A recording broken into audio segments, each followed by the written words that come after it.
What's up, everybody? Thanks for watching today, baby. Ooh, baby. It's time for that Wednesday live stream, guys. Remember, we'll be on here for 1, 2, 3 hours, whatever it ends up being. As long as the conversation keeps going, keeps growing. Remember, guys, at the Wednesday live streams, we usually talk about opiate addiction, recovery, Suboxone, Sublocade, kratom, methadone, anything like that. This is where we discuss those matters. So please drop some comments. Please smash the like button, and we'll see you all in just a few minutes, baby.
back, guys. Sorry about that little technical difficulty just a moment ago. I had the music playing over the little 30-second countdown. I don't know if anybody even noticed that. How's everybody doing out there? Please say hello. Please say hello. Please say hello. Please say hello. Looks like we got about 13 people in here, guys. Only 3 likes on the video. Please smash that like button to let everybody else know we're in here hanging out, guys. I appreciate you if you could do so. How's everybody doing? What's new with y'all? Please let us know if you guys have any updates. As you see on the screen, it says, please be sure and share with us your updates, your goals, or your setbacks. We want to support you on your path to freedom, guys. So if there's something that's changed, if you've got a new plan, whatever it is, let us know what's going on with you guys. We love to hear your updates. Also, you see the disclaimer scrolling across the bottom of the screen, which states, I am not a doctor, guys. Remember, nothing on this channel is medical advice. So if you are struggling with addiction, please seek out your own medical professional.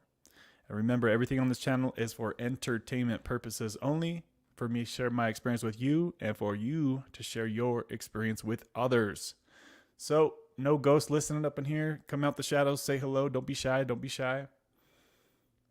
And let's go ahead and throw up the sponsors of the week. And they will be scrolling for the entirety of the show. Super shout out to KG Smith dropping a $200 Christmas donation to the channel right before the stream started today. So actually, seriously, KG, thank you very much. That was very unexpected. And you reminded me that this is the last stream before Christmas. So I had to go throw on my little Christmas light hat. So this is the pre-Christmas stream. I really do appreciate that, KG. Thank you. And I'll thank the rest of the sponsors here in just a little bit on the stream. So thank my sponsors. How's everybody doing? Is there any updates with any of y'all? We had a conversation on Kimmy's channel yesterday with Slow-Mo. We were talking about his getting off of Suboxone, and he's toying around with kratom, and he's not really sure what he wants to do. Slow-Mo, is there any updates since yesterday's stream? Let us know if there is. If you've figured anything else out, did you have time to call your insurance to ask about Sublocade? Let us know. I've been thinking about you, brother. That was a great conversation. I watched it back on the replay because, oftentimes when you're doing a live stream and you're interacting with somebody, you kind of don't take it all in, you know what I mean? So I went back and watched that stream on Kimmy's channel yesterday, and it was a really good conversation. So I'm glad I was able to hop on there and chat, and glad he was able to share with us what he was going through, right? And glad Kimmy could facilitate the whole conversation there on her channel. So awesome stuff, guys. I really do appreciate those. I appreciate those conversations, you know what I mean?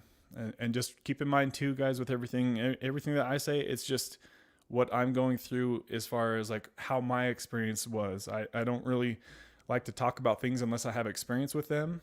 Also, off that conversation, I was just going off a lot of the feedback that I've received from others on this channel over the past 5 years that I've been making videos. So that's basically where, when I come up with things and I say things, it's either because I have experience or I've heard certain amount of people sharing their experience, which is why this channel is such a wealth of information, because there's so many people that share their experience. And it's like you can come to one place and get a whole bunch of different people's experiences. It might always be the same way that my experience went. So that's why I want to always open it up to the room and hear other people, and try to help other people going forward. If something worked for them, great. If it didn't work, great. Could save some people a lot of headaches in the future. So let's jump right to the comments here, guys. I'm trying to think. I feel like I'm forgetting something, but I don't know what it is. I think I just feel I'm just off because these lights are flashing over here. Let's get to the comments. Tara coming up in here with the first comment says, hey, KG. Wait. Oh, nope. Just kidding. It was Kimmy with the first comment. She says, happy Wednesday, my darlings. Please hit the like button on your way in. Yes. Thanks for the first comment there, Kimmy. Good to see you and good to chat with you yesterday. Also, thanks for reaching out on the Clarity link as well. Appreciate you. It was good to have a conversation with you, girl. Tara is in the house, says, hey, everyone, welcome in, welcome in. KG says, good evening, good people. Good to see you in here, KG. Any updates with you, KG or Jeff? Let us know if there's any updates, if anything's changed since we last spoke with you. We missed you on the Wednesday live stream last week, so it's good to see that you were able to make it. Are you off work, or are you just listening while you're at work?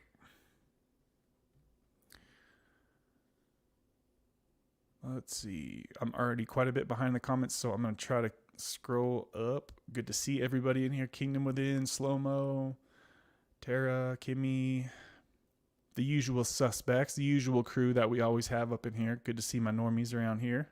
You know I love y'all. That hat is perfect.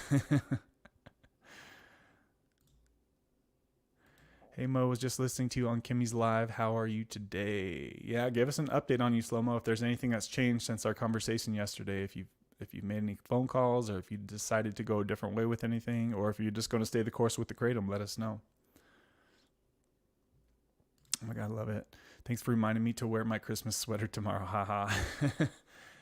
Yeah, I wouldn't have remembered that until KG sent that donation before the stream saying Merry Christmas. So I was like, oh, it reminded me of this. I like to wear this every Christmas. So I think I did that last year on the stream as well. So Kingdom says, gonna share with KW Discord. Awesome. Yes. Awesome. Thanks, buddy. I appreciate that. I know I hear a lot of people talking about Discord, but I don't even know what the hell it is. But I appreciate you sharing that, brother. As always, good to see you in here as well. D-Rock, wasn't that you that was saying that you recently got on Sublocade, or you were going to start Sublocade soon? Was that you? Let us know how that's going, if so. Pretty sure that was you. Sherry in the house says, hope all is well with each other. Good to see you in here, Sherry. How are you doing? Jeremy S says, what's up, guys? Just saying hi. I'm not feeling good, so I'm going to go lay down. Just stopping by and saying, hey. All right, Jeremy, get feeling better, brother. Good to see you in here. Good to see you. Slow-Mo says, hey, KG, I've had a decent day, actually. Got out and ran some errands. So that's good. Glad to hear you're doing well. I know you were kind of sick for a little bit yesterday, so not sure exactly what caused you to be sick, but sounds like you're doing better, Slow-Mo. Good to see that, brother. Hope you feel better soon, my friend. Always excited when Kev streams. I appreciate that, brother. I appreciate that. Guys, we've got 17 people in here. I'm only showing 3 likes. I don't think that's right. Let me refresh this real quick. 17 people in here, and we've got 9 likes. So please, guys, smash the like if you haven't yet. There's still quite a few of you who haven't done just that. So I'd appreciate it if you guys could. It just lets everyone else know that we're in here hanging out. And let's see here. Hold on, let me take a note of this. 306. So it looks like we had our first sponsor bomb come through on the live stream. Shout out to Kingdom Within, showing love as always up in here. Let's fire up the sponsor jet for Kingdom Within. Shout out to you, brother. Good to see you in here. Hopefully you're doing well today. Oh boy. You know what comes after that sound. Boom. So he says, something is wrong with my Cashapp, bro. So here's my little Christmas gift to you for all that you do for this recovery community. And this community love you, Kev, and are always joyful when you are getting ready to live stream. Awesome stuff, man. I appreciate that Christmas gift. I appreciate the love, my friend. And as always, it's a pleasure to see you in here chatting and chilling with the group, Kingdom. Thank you for everything that you do for this community as well, brother. We do love you, and it's good to see everybody chatting and chilling and hanging out and supporting each other. I appreciate you, brother. Thank you. I'm going to leave that up on the screen for a bit here as I scroll through some other comments, guys. Shout out to Kingdom Within. Make sure you guys go check out his channel. He's got more subscribers than we do here. Go check him out, Kingdom Within. He's got like 4,000, almost 5,000 subscribers. So he talks a lot about religion, Christ, finding your way back to Christ, stuff like that. So if anything like that interests you guys, make sure you go check out his channel. Sometimes he kind of talks about addiction on there. So it's not just a full addiction channel kind of like this is. He talks more about religion in Christ and stuff like that. So if that's something you're interested in, guys, please go check him out. You'll see a lot of me on his channel whenever I can make it, and also a lot of the same fam that we have that we all kind of, there's like a group of like, what would you guys think? Like maybe 10, 15 of us that all kind of try to support each other on each other's channels. And you'll see numerous people live stream, and you'll see the same group. It's about 10, 15 of us, I'd say. And you'll see us mostly always on each other's streams. So you guys know I've been really busy lately, so unfortunately haven't been able to spend as much time watching live streams on YouTube, but I always try to kind of check in if I'm able to. Have been working a lot lately. Let's see. So Jeremy says, thanks. Much love, y'all. Have a good night, and we'll see you next live. Slow-mo says, now that I have all my senses coming back, I really dig the club vibe. Are you talking about like the jams I was playing at first, or what do you mean, Slow-mo?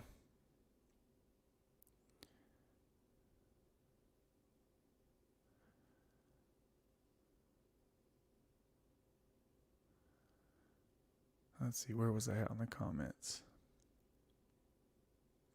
King says, I'm always excited when one of y'all live stream. Haha, I'm such a nerd.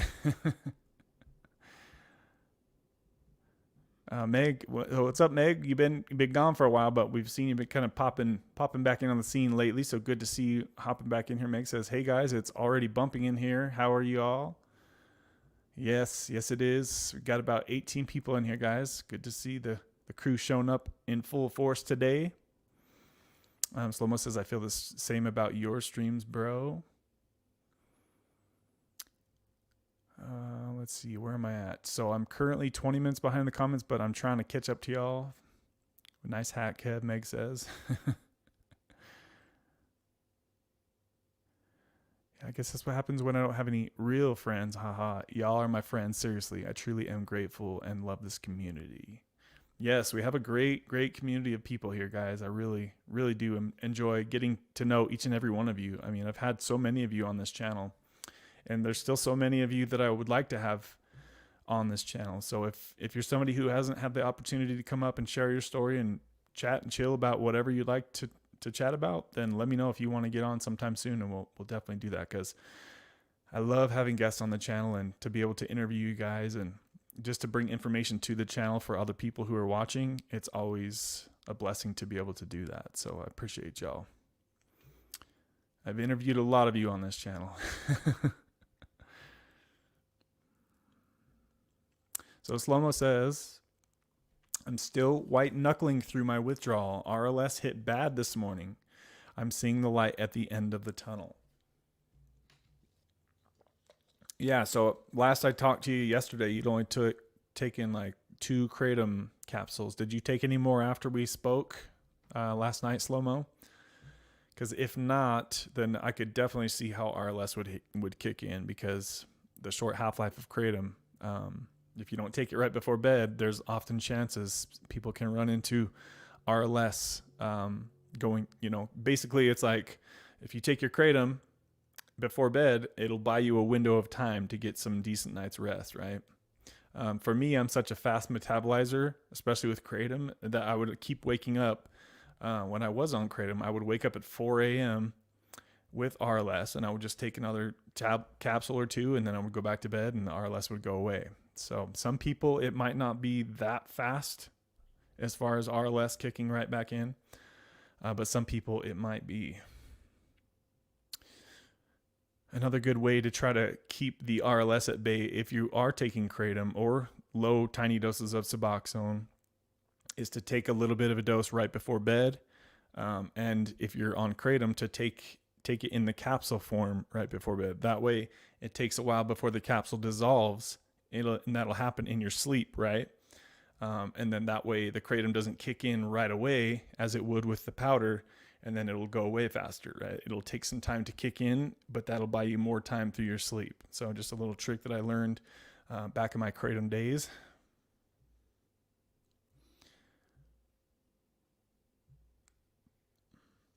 So Slomo says, my insurance doesn't cover Sublocade, unfortunately. I really appreciated the conversation, Kev. Oh, damn. All right, so I was a little worried that might happen, and that's why I always tell everybody who is considering or is interested in Sublocade, because Slomo called his doctor and made an appointment, right? Thinking probably that he was going to be able to get Sublocade, but then he called his insurance, and then it sounds like they're not going to cover it for him. So first step number one, guys, is always to call your insurance before doing anything if you're interested in Sublocade, because that's the main part of Sublocade is the expense, right? You can always find a doctor in some area near you to inject the shot in your stomach. It's not that hard to do that part. So step number one is to call your insurance. Step number two, sublocade.com, put in your zip code, find a provider near you. Step number three is to go get your shot. Or I should say step number three is probably to meet with your doctor for a conversation about the transition doses and make sure that your doctor understands that, because that's a pretty important part of going from Suboxone to Sublocade is knowing the transition doses and what to expect. So Keith James, what's up, Keith? Good to see you, brother. He says, what's up? Blessings, everyone. Final shot was December 7th. He had 6 100 milligrams total of Sublocade. After struggling with perks for about a year, and he's hoping for a smooth taper. Hang in there, everyone. Hang in there. So good to see you, Keith. Thanks for the update, brother. I know we were able to see you. I think that was last week. You were chatting with us for a little bit. So it's been good to see you hopping back on the channel recently. I remember we used to talk quite a bit more a little bit earlier this year. We've seen a lot more of Keith James, but he kind of went his own way for a while. And that's always great when people are able to do that. You know, just like you guys, sometimes the new people don't know who Mama Deb is, but she used to be on the channel every single week. She went through her Suboxone taper and withdrawal, and she just kind of moved on with her life, right? And it's awesome. It's awesome to see when people are so in this community and so, you know, intertwined with this community, and then they're able to move on with their life. I think that that's incredible when people are able to do that. So it's like I miss them, but at the same time, it's awesome to know that they're able to kind of put this part of their life behind them and just kind of move forward, because Lord knows that many people, if they've gone down the opiate addiction / Suboxone path, many people know that that's usually a many year experience, I guess you could call it. It's a long battle. Let's see here. So KG says, I'm off work. Woo, woo, woo, woo. Yeah, I remember I think you said you were working last week, so you couldn't really join the combo. So is there any updates with you on anything, KG? Anything with the patch? Any updates on that? You still seeing Doc Chris Park?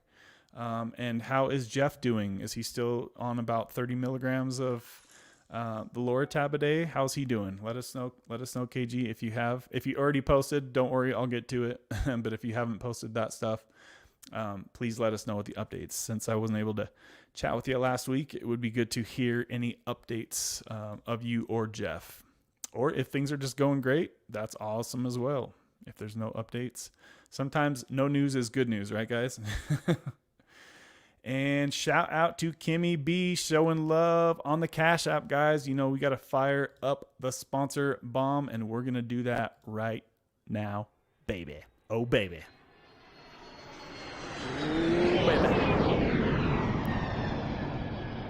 Kimmy B dropping sponsor bombs. Oh, baby, boom. Boom, boom, boom, baby. Kimmy B sends a $50 Cash App donation. Shout out to you, Kimmy, with the Christmas tree and hot dogs on here. Remember, guys, that we do a lot of live streams on Kimmy's channel, so you can find her channel right here. She's up to like 218, 19 subscribers now. And right there on the screen, you can see the live stream that we did yesterday. If you're somebody who would like to hear Slow-Mo's story and what he's kind of going through right now, I suggest you go watch that live stream from yesterday. Right there, it says the Tuesday live stream. You see my goofy mug right there on the thumbnail in that video. So make sure you guys go subscribe to her channel as well. We're trying to get some more subscribers over there so she can keep on going and keep on growing on her YouTube journey. So awesome stuff, Kimmy B. Thank you for showing love to the channel as always. She is a major sponsor of this channel. So shout out to you, Kimmy B, baby. Back to the comments we go. Where was I? I was right there. Slow-mo says, I didn't take any kratom before bed. That explains the RLS, right? So in many instances, guys, if you're recently going into Suboxone withdrawal and you start taking kratom, it will kind of keep the RLS at bay, right? It'll kind of keep your withdrawal at bay, right? So just be really careful with the kratom. If somebody out there decides to go with kratom to help wean themselves off of Suboxone, just know how much you're taking, what you're taking. Slow-mo didn't know that he was taking extracts, which tend to be a bit stronger than the normal kratom, right, guys? So if you're on kratom, try to understand what you're taking. Also, if you can, learn about the strains if you're interested in kratom. White strains typically provide you energy, which would be something great if you were to take in the morning. You probably wouldn't want to take a white strain before bed because it might keep you up at night. Usually the red before bed is the best in my experience. It kind of calms and relaxes you. So also if you're having anxiety because you're going through Suboxone withdrawal, the red can help calm that anxiety down as well.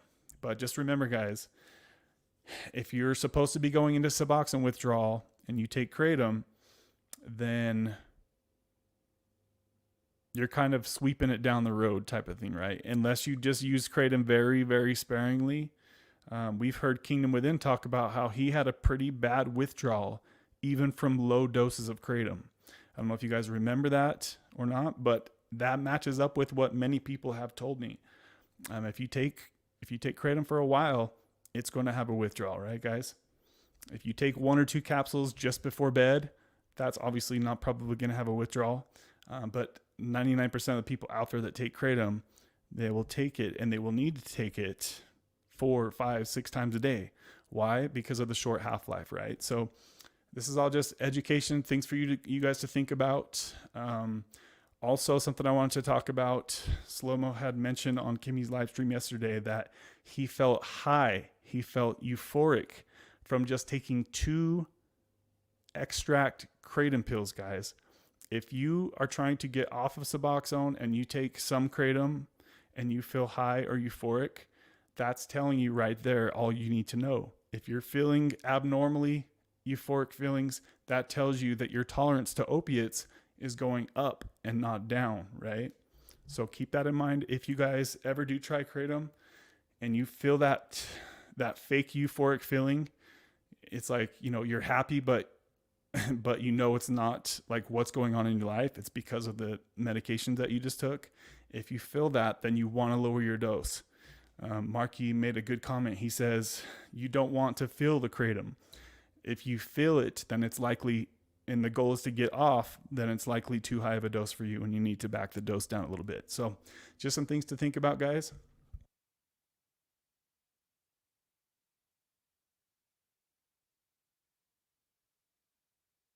And just remember that you are all my babies.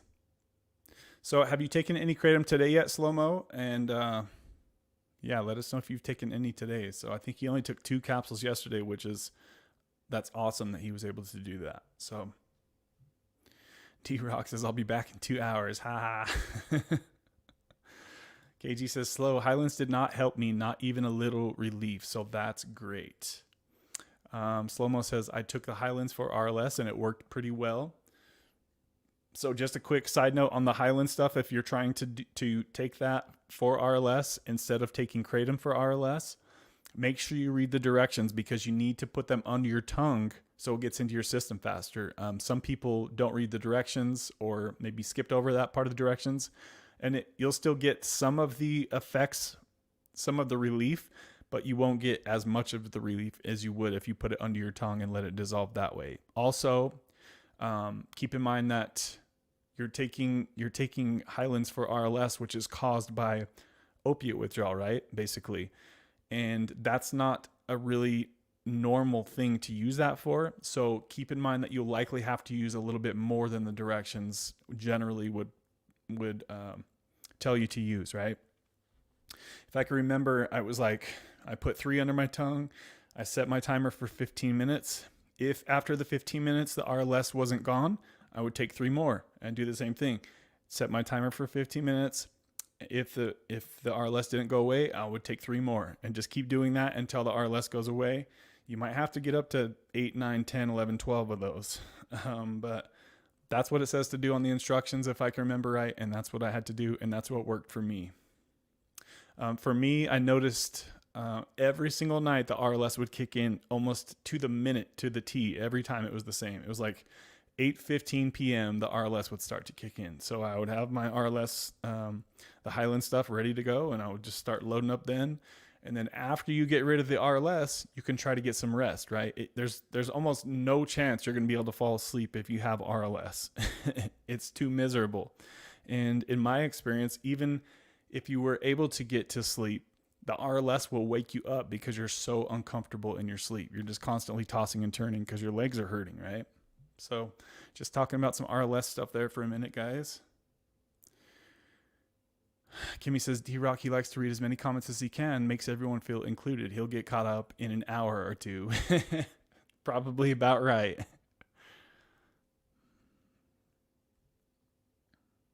Did I miss a comment of his? Let me scroll up. He says, you should just skip ahead to the recent live comments. It would make it easier to communicate. Just a suggestion. And I am on day 5 of my first shot. It's been okay. Month 2 will be better. So yes, the first month is always the hardest if you're on Sublocade, guys.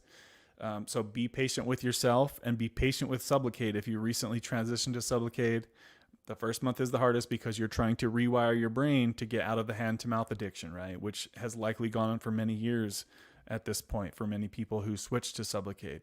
So be patient with yourself. Not everybody can break the hand-to-mouth addiction on day 1 from Sublocade. Some people we've saw it's taken 1 or 2 or 3 months before they could fully stop taking their Suboxone, right? So if you're extremely dedicated and you're ready to just get it over with, try to do it from day 1 if possible. If you have a bunch of Suboxone in your bedroom, chances are you're going to reach into that sooner or later. So I would say after the first 2 or 3 days, you'll start to get an idea for about how you're going to feel for the month, pretty much, right? And just remember, guys, that when you get your second shot, you still have more than half of that first shot in you, so it will compound in your system. And that's why it gets so much easier once you get to the second month, right? And so on with third month and fourth month. As far as his comment about reading the live comments, I don't really like to do that because if I go right to the live comments, then chances are I won't have nothing to keep talking about, right? So if I go through the past comments like this, it keeps the conversation and the dead air to a 0, which I hate dead air. I don't know if you guys know that, but I can't stand just trying to fill dead air. Unless I'm having a conversation with somebody, that's totally different. But just me sitting here talking in the live stream alone, I don't like that. Sometimes I'm able to kind of navigate back and forth because I do have the live comments right here and I have the older comments right here. So I'm sometimes I can go back and forth if I'm like interactive and with a conversation with somebody directly, then I can watch for their instant response. Let's have a moment of silence for dead air. See, like I just did there, I just read your comment on the live, but I'm still scrolling through the older comments.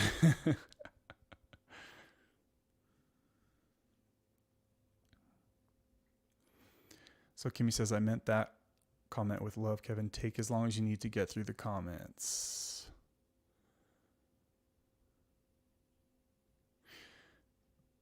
Let's see. How far behind am I? I'm only 15 minutes behind. Usually I'm 30 minutes. So I'll do my best to not fall 30 minutes behind like I usually do. I'll try to keep it around 5 or 10 minutes if I can get to that point.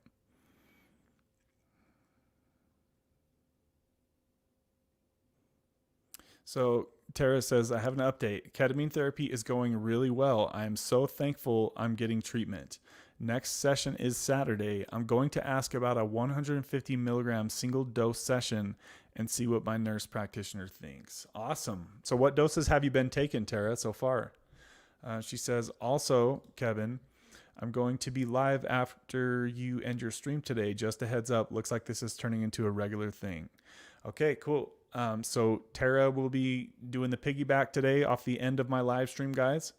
And so make sure that you guys go check out her channel. And as soon as I end my live stream, the after party will be on Tara's channel tonight. Okay, so thanks for letting me know, Tara. And how I'm just going to do that going forward is whoever says that first in the comments is who I'll just say that, right?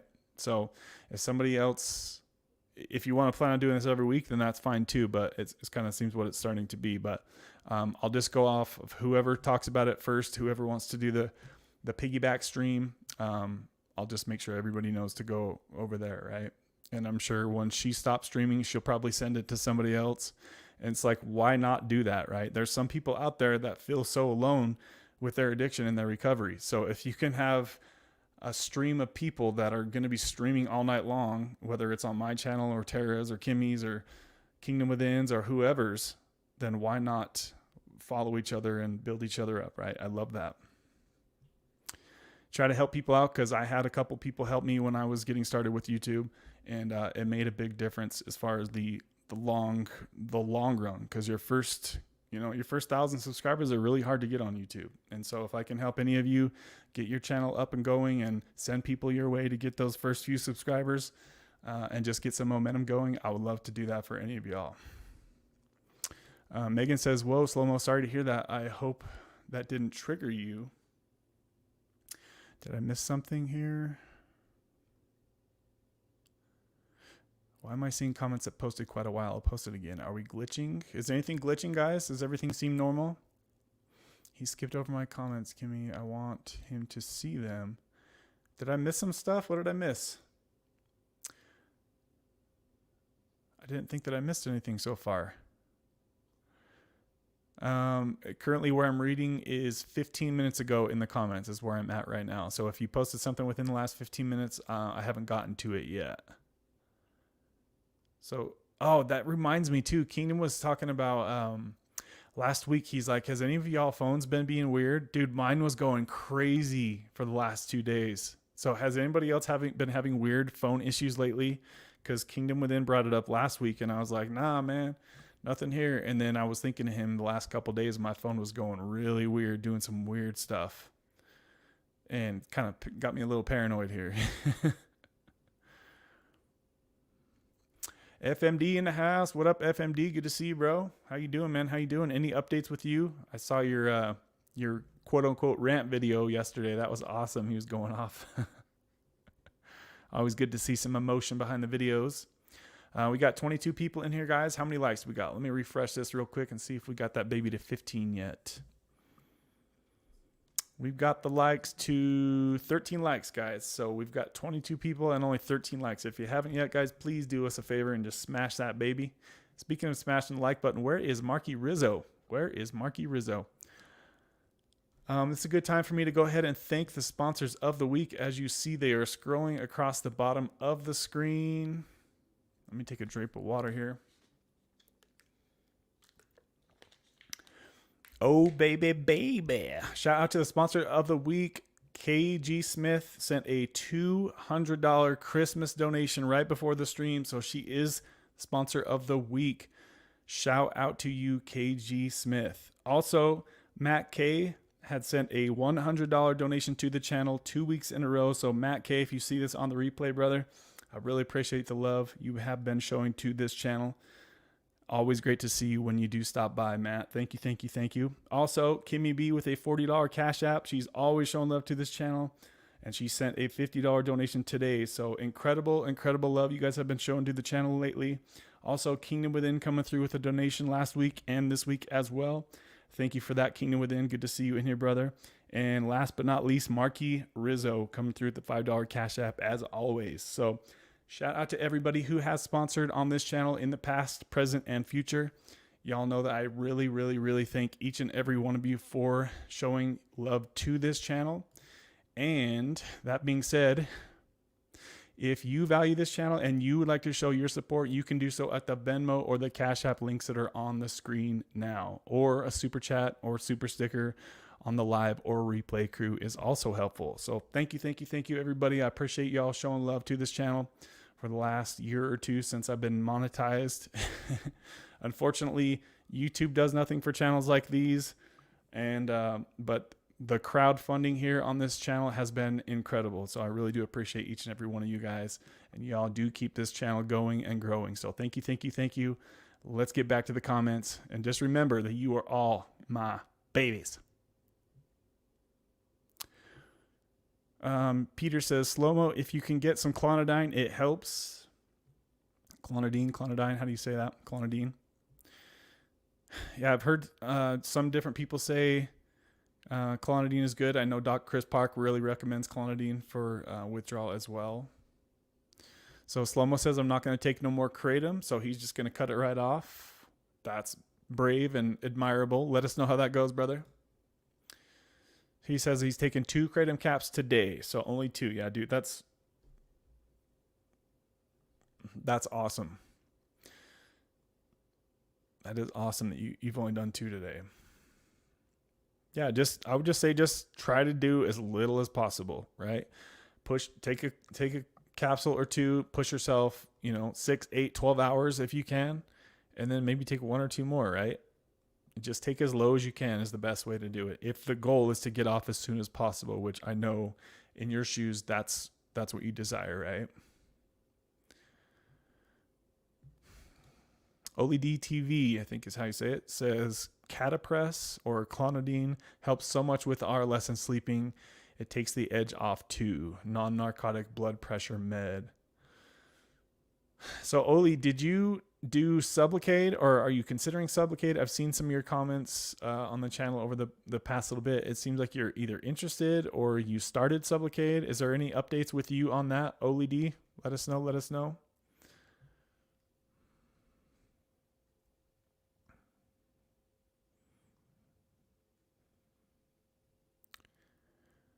Where am I at in the comments? I think it's a glitch for me. Maybe I need to update the app.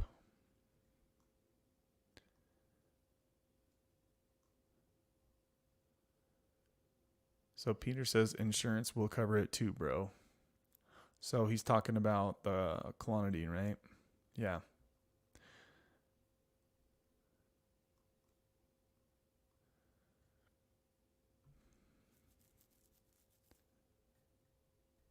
It's set up to all comments and it's still screwing around. So weird. So is there a bunch of glitchy stuff going on today with the stream, guys? Is everything okay with the audio and visual? Let me know if I need to change or fix something, guys. FMD, have you been doing any more Ubering at all? I've been driving quite a bit lately. I'm starting to get I call them my normie Uber riders. It's people that I drive to work every day. It's like the same people. I keep seeing a lot of the same people that I'm giving rides to, which helps keep that uncomfortable awkwardness away. You guys know I'm not awkward, so I could talk to a complete stranger and be totally comfortable. And that really helps. It really helps when you're doing Uber to make it a goal to make sure that everybody getting out of your car is in a better mood than before they stepped in, right?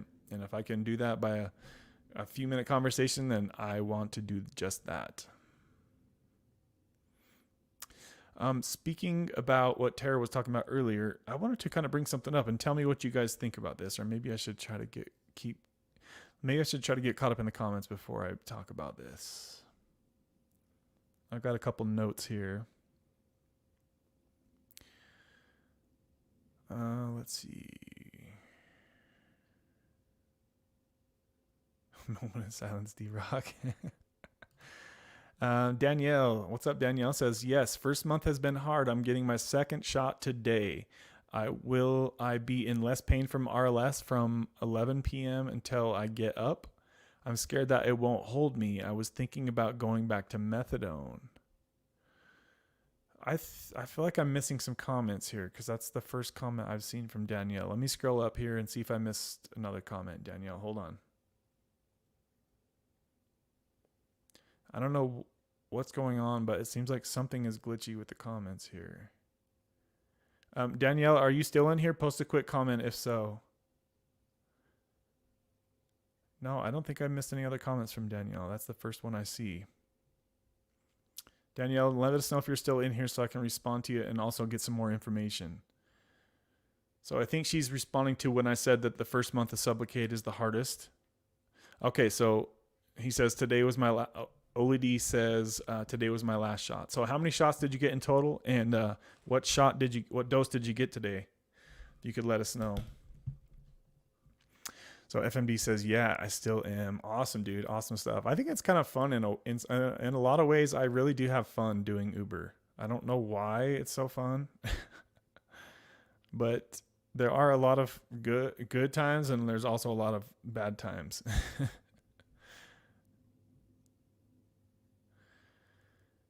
But for Danielle, she says she's getting her second shot today. I think this is what she means.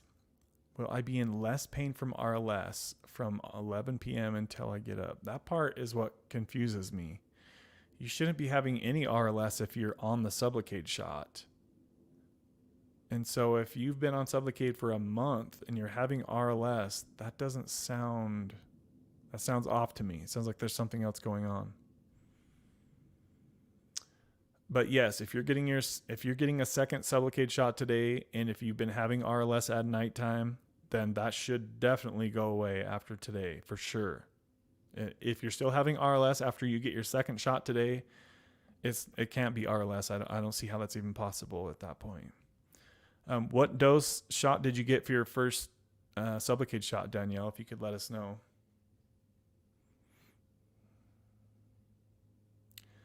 So 20 minutes behind in the comments, guys. Be patient with me. Be patient with me. I'm trying to catch up to y'all. Yeah, I do the same thing on my YouTube live streams when it comes to reading the chat. It's a balance that we YouTubers have to practice. Yeah, exactly. Some people I've seen, they can just stay right in the live comments. And I'm like, and they have way more subscribers than I do. So I'm like, how is that even possible? It's incredible. I'm like, it kind of blows my mind that they're able to hit on so many comments and stay in the live comments. That's a very impressive thing to do for sure. I just hate the dead air, guys. I can't stand that. Unless I have something to talk about, then that's a different story. I can just go through the comments and then touch on what I need to talk about. So maybe that's what I'll try to start doing going forward. But y'all know we've been doing these live streams for almost 2 years now, and I've kind of always been the same way. So Tara says, for ketamine treatment, I've been doing a 100 milligram dose followed by a 50 milligram booster. Okay, cool. Yeah, I don't know much about ketamine at all. So hearing the doses and hearing how your experience is going, it's been cool to hear and see how that's been working for you. FMD says, what up, brother? Good to see you, man. Good to see you. Any updates for you, FMD? You still doing good on Suboxone? If so, what's your dose, man? What's your dose? Good to see you, man. Good to see you as always. So Danielle responds and says, yes, I'm here. I'm the Australian girl who you messaged me last week. I wanted it out. Oh, yes. So I was telling you to get on the live stream last Wednesday. I read your comments that you posted, Danielle. I don't know exactly where it's at in the live stream, but if you haven't watched last week's live stream yet, go watch it and listen for the part that I read your comments. I read your comments that you made. And so Danielle's the one that was trying to suck out her Sublocade shot with a needle, guys. Remember we talked about that last week? She says, I wanted it out, remember? Will second injection hold me better? My second shot is today. I have bad RLS at night. I think 128 milligrams. Oh, okay. So Danielle, since she's in Australia, she's on, correct me if I'm wrong, Danielle, but she is on, they call it Buvidal over there, don't they? I'm pretty sure that's what they call it over there, which is what we call Brixadi here, is the same thing that Danielle is on. So she's on Buvidal. So Buvidal, has a lower shot than Sublocade, and it also has a little bit shorter half-life, and actually quite a bit shorter half-life than Sublocade. So, how long have you been having RLS, Danielle? And how long ago was it that you had your first shot? Because it doesn't seem like it was a month ago, so I'm a little confused here. I'm wondering if because sometimes they'll start people on a weekly shot and then they'll transition to the monthly shot. But Danielle, I remember that you said that you keep relapsing, right? Back to, I think you said it was fentanyl, right? If I can remember right. You really got to try not to do that when you're on Sublocade, because that can make things very complicating. So use my quote unquote warnings here to stay on the straight and narrow, get rid of the people that you said that are in your life that give you drugs, right? You got to let those people go and get them out of your life. If you're truly ready to move on, because it's scary if you're worried about, you're being on Sublocade and then you're going to take these street drugs. That's scary, right? Because you're worried about precipitated withdrawal, and that's what she said she was experiencing. So she says, yes, I've been having trouble getting a bit better. I'm embarrassed. So definitely don't try removing the Sublocade shot once it's in you guys. It turns into a hard knot, right? And so it's going to be impossible to pull it out yourself. You need to have that done at the doctor if something happened and you had to have that removed. So it doesn't sound like she did that. It sounds like she's going to continue with the treatment, and sometimes it takes a little bit at first for your body to adjust and for the other drugs that you were taking to clear out of your system. But yes, it's my opinion that if you're having restless legs right now due to not enough bupe in your system, then when you get that second shot, then it should definitely go away ASAP, right? Like tonight, it should go away. So let us know how that goes for you, Danielle. I'm bouncing back and forth between the live comments and the older ones. She says, yes, we have both Sublocade too. Oh, so you have Sublocade over there too, right? But it's not Brixadi over there, right? It's called Buvidal, isn't that right?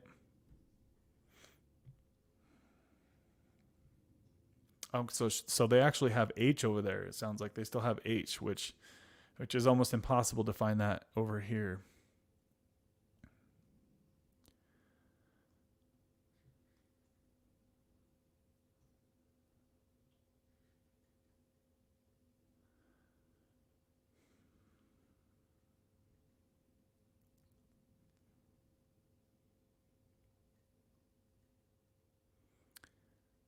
Scrolling.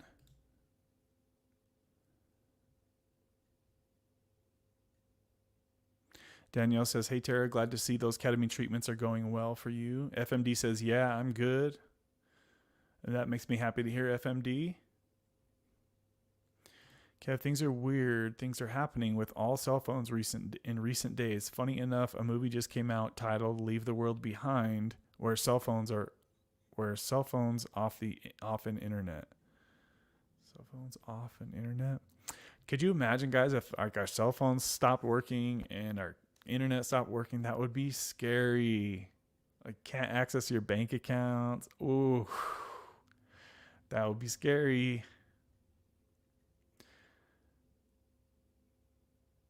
How's everyone doing this time of year? I know the holidays can be tough for some people. Just wanted to send love to anyone who might be having a tough go.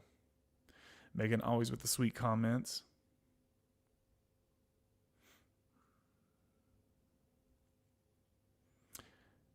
Where is Marky Rizzo?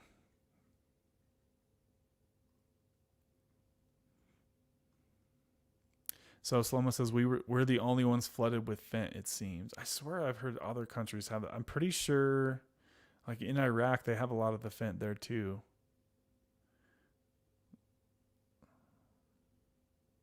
Danielle says, I'm hanging in there. My dad passed away earlier this month, so it's been a little rough. Oh my God, Danielle, that's so sad. I'm sorry. I'm sorry about that. I lost my dad when I was 22, 21. So I know what that feels like to lose your father, and that really, really sucks.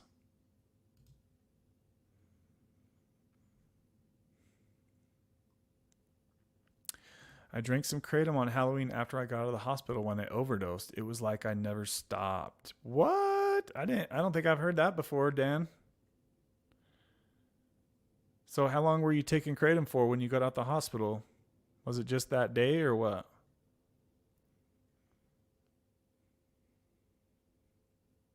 No, Kevin's stream is just fine. Okay, cool. Yeah, just let me know if anything goes weird or wonky. I know it seems like people have been saying there's some weird things going on with the comments or something.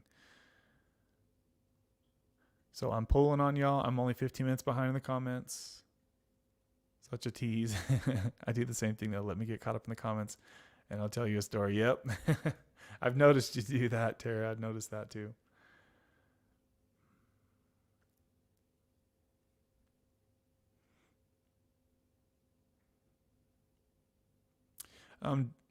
Danielle, isn't Buvidal free for you guys in Australia?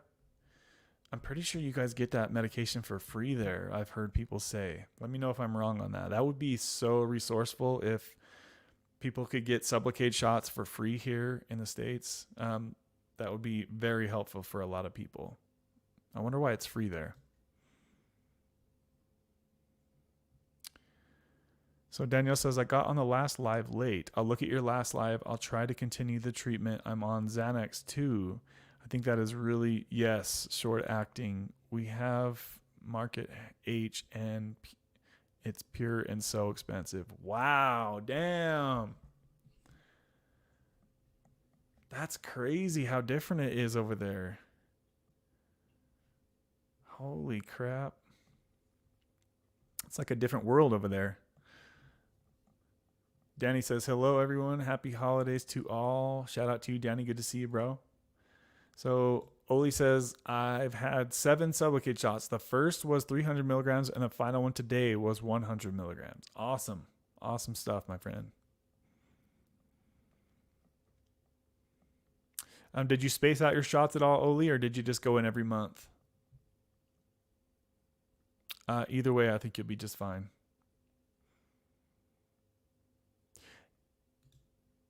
Yes. So I just made a video about that OLED, about Matthew Perry. So he says, we lost Matthew Perry to ketamine and Suboxone. Be careful. Remember, too, that he also had underlying health conditions. He was in a hot tub. He was dehydrated. He was also on benzos, right? And he had like a 2 or 3 pack a day smoking habit for many years. He was an alcoholic for many years. So he had a lot of things going on. But that's a great point that Oli said, because Danielle was just talking about how she's on Xanax and Buvidal, the Buvidal shot, right? So those are 2 things that you just need to be careful with, because they can both slow your breathing down, right? So if you end up getting a shot, Danielle, and you feel like it's overpowering, like it's too strong, then you need to let somebody in a health care setting know that, hey, this is too strong. I'm a little worried my heart might be slowing down too much here, because I've heard that happen to somebody before. Somebody took their first Sublocade shot and they were also on a strong dose of whatever it was, clonidine or Xanax or something like that. And they were like way over medicated. So, but it doesn't sound like that will probably be an issue for Danielle, because it seems like she's like, it's not enough for her, what her habit was, right?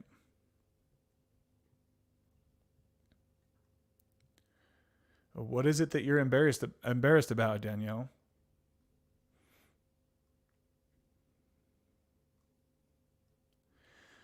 The levels that Matthew's system were not from therapeutic doses in the medical setting. Yes, exactly. And that reminds me, guys. So I bought his book. I've been so intrigued by the Matthew Perry situation. And he was talking about how he took a lot of ketamine for a long time too, right? So I'll just talk about this right now since I'm just thinking about it and we're talking about it a little bit.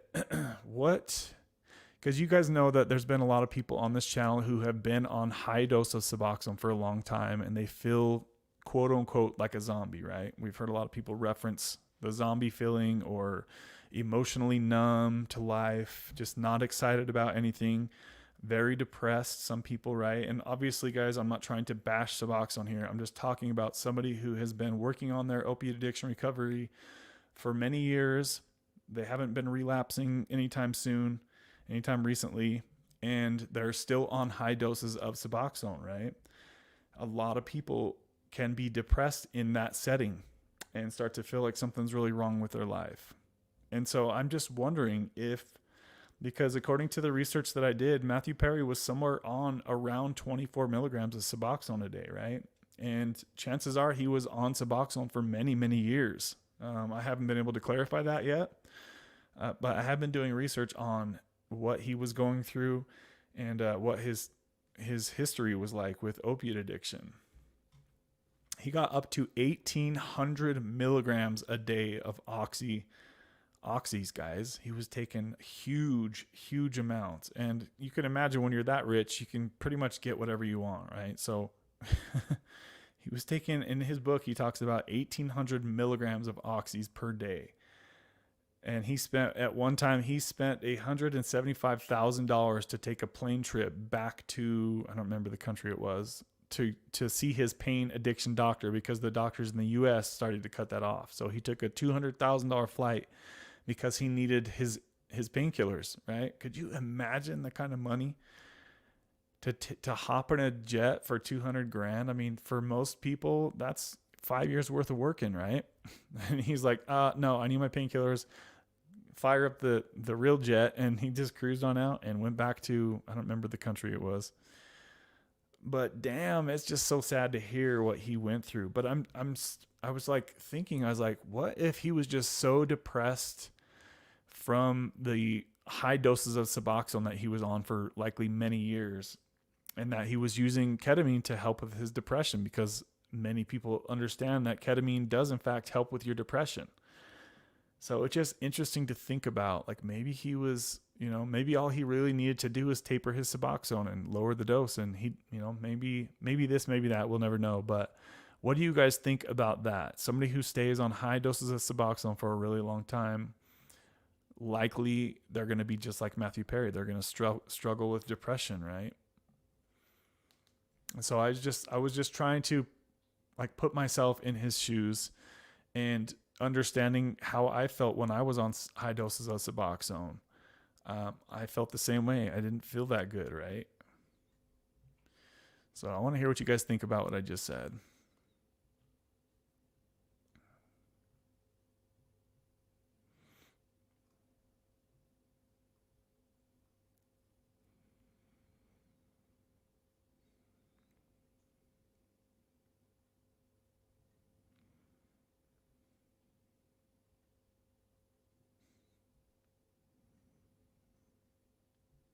So I'm only 15 minutes behind in the comments here, guys. Oh, whoa, we've got 24 people in here. How many likes we got, guys? We got that baby over 20 yet? Let's go ahead and check on the like meter here.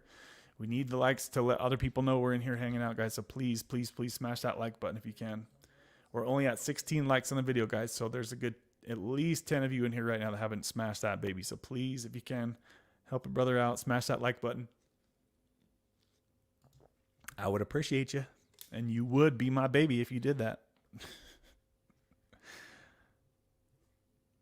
I think fentanyl is in the gear 2. Yes. If you're getting drugs off the street, then there's a high likelihood that there's definitely fentanyl.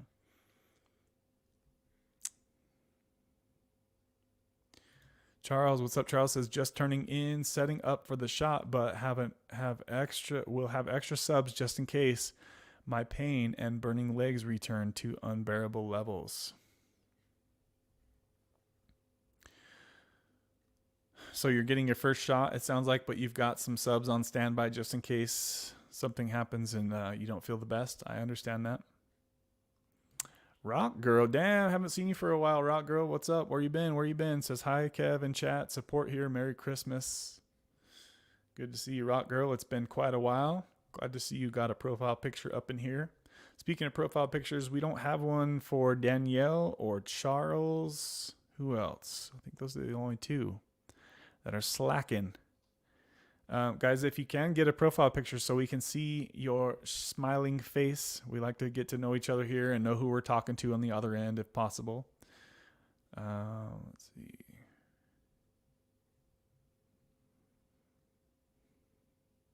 So Danielle says, fentanyl, nothing's pure now. I've been an addict for 25 years. I'm so hoping Sublocade helps. Thank you. Yes, if you're really ready for the stability, you just have to be ready for the stability. Because if you're somebody who's going from fentanyl or H right to Sublocade, obviously you need to be on the oral Suboxone for a little bit first. But that's a hell of a adjustment, right? And not everybody's ready for that adjustment yet. I know Danielle was talking about methadone. Did you try methadone before you got on Sublocade, Danielle, or no? So she says yes, it's free. So yeah, they get the shots for free over there in Australia.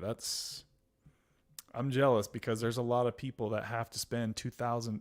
Danielle, those shots cost $2,000 a month here in the States. So that's awesome. You guys have the healthcare that will pay for those shots, because there's a lot of people on the sidelines from Sublocade or Buvidal or Brixadi, whatever you want to call it. The once a month Bup shot is the easiest way to refer to it. There's a lot of people who can't get access to it because it's so expensive right now. So I wish it was free for people here in the States as well. That would be awesome. Jill, what's up, girl? Says, hey guys, just ghost listening. All right. Good to see you. Thanks for stopping in and at least saying hello, Jill. Good to see you as always. Marky is studying. All right. Marky's got the hall pass out today. KG, I didn't see any update with you. Is there anything to update us with, KG? I don't know if I skipped over the comments or anything like that. But I hope you and Mark are doing well. Or Jeff, sorry. Mark, talking about Marky. I'm reading Tara's comment. It says, Marky's nose is in a book right now. He's putting in that homework, huh? Does he ever talk about I think he was having issues with his hip for a while. Isn't that what it was? I think that's what it was. Danielle says, methadone is free. I pay like $6.50 once a normal script. Methadone used to be $5 a day. A few months ago, the government decided to make it free, like pay once, like a normal script. Wow. It sounds like your government's really, really helping out people who struggle with addiction. So I know that here in the States that they've been trying to help people out. But it's definitely not no free shots over here. Drew, what's up? Drew says, hey everyone, good to see you in here, Drew. I'm catching y'all in the live comments here. So Kingdom says, Drew, hey bro, thanks for joining and supporting Kev. Oh, all right. So Drew is from Kingdom's channel. I appreciate that. I appreciate you, Kingdom. Good to see everybody in here. What's up, Drew? Glad you made it. Just a quick side note. Did anybody you guys see my Seahawks beat down the Eagles on Monday Night Football? What? I did not think that was happening. Wow. That was a heck of a game, by the way. If you guys saw it or not, it was an awesome game.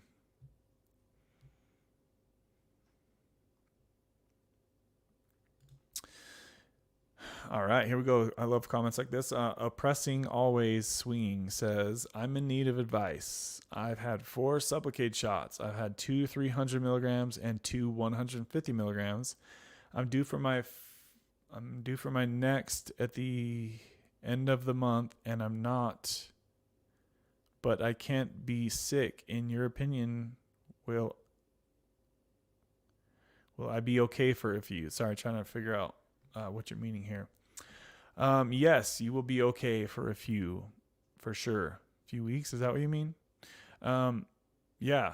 If there's a withdrawal from Sublocade, it's not going to kick in for 3, 4, 5, 6, 7, 8, 9, 10 months, 12 months, whatever it is. It's not going to just kick right in, guys. So if you skip going to get your shot for a month, you're not just going to run into opiate withdrawal in most cases, right? Obviously, anything can happen. Don't take this as medical advice. I don't give medical advice. But yes, the fact that you've got those 200-300 shots in the past, and you've got a couple 150 milligram shots in you, that will last you quite a ways, right? So maybe tell your doctor to hold on to your next shot, and you'll let him know when you're ready for it, if he'll let you do that. Not all doctors will approve that. Or maybe tell him you're, whatever, if you're out of town for a while or whatever it is. But some people, when they want to start moving on from Sublocade, some people, if their doctors will let them, will start to space out their shots, right? And so instead of going every 4 months, you would go in six weeks, or instead of going every 4 weeks, you'll go in 6 weeks, and you'll be like, oh, hey, I was fine that whole 6 weeks. Cool. Let's see how many weeks we can go next month. Maybe next month you can go 7 or 8 weeks between shots, right? And then you build the confidence by spacing out the shots that way. Some people might say that that's overkill, and that might be true. But it can't hurt, right? That's the way I looked at it. Anything that you can do to make the landing smooth as possible, why not do it? But some people have said that that's not necessary to do that. So, and not all doctors are going to let you do that anyway.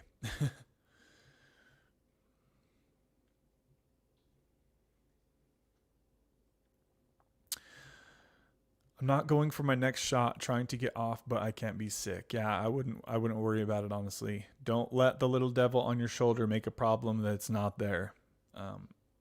Like I said just a minute ago, if you're going to have a withdrawal from Sublocade, it wouldn't likely happen for 3, 6, 12 months down the line. And on top of that, many people have said that the withdrawal, if there is one from Sublocade, it's not nearly as bad as like a withdrawal from Suboxone, right? Because it takes so long to even happen. So Drew says, I was addicted to carfentanil, the world's strongest opiate. Wow.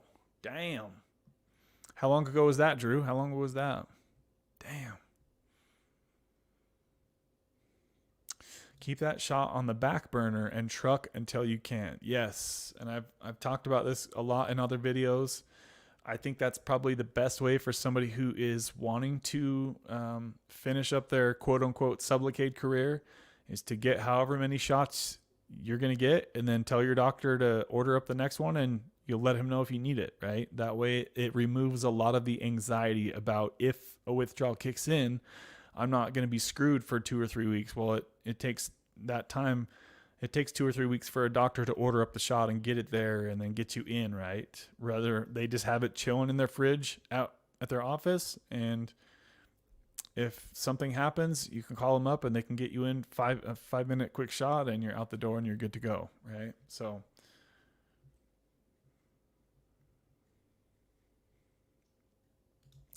Daniel says, I'm embarrassed about trying to suck the Sublocade injection out. I was depressed and frustrated. I'm in a better spot now. I have responsibilities.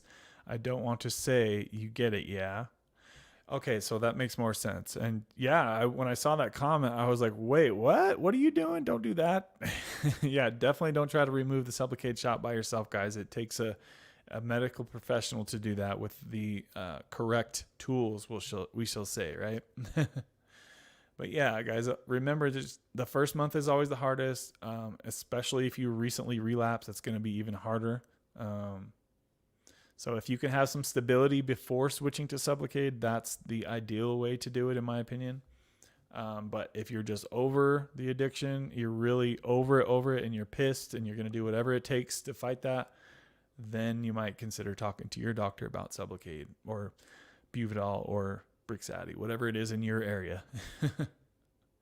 But definitely, guys, I don't suggest, if you're flip-flopping back and forth between Suboxone and heroin or fentanyl, whatever it is, that's one thing, but it's a whole different thing if you're trying to do the shot and then you keep going back to relapsing. That's a whole different level of complexity, right?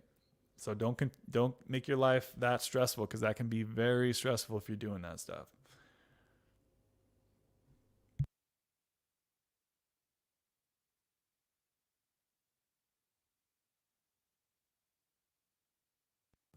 Danielle says, Matthew Perry's book is great. I'm a huge fan of his, and his death hit me really hard. His struggle was awful, and he fought it for so long. R.I.P. Maddie. Yeah, it's a really good book especially for people who struggle with addiction, whether that's opiates or cigarettes or alcohol, right?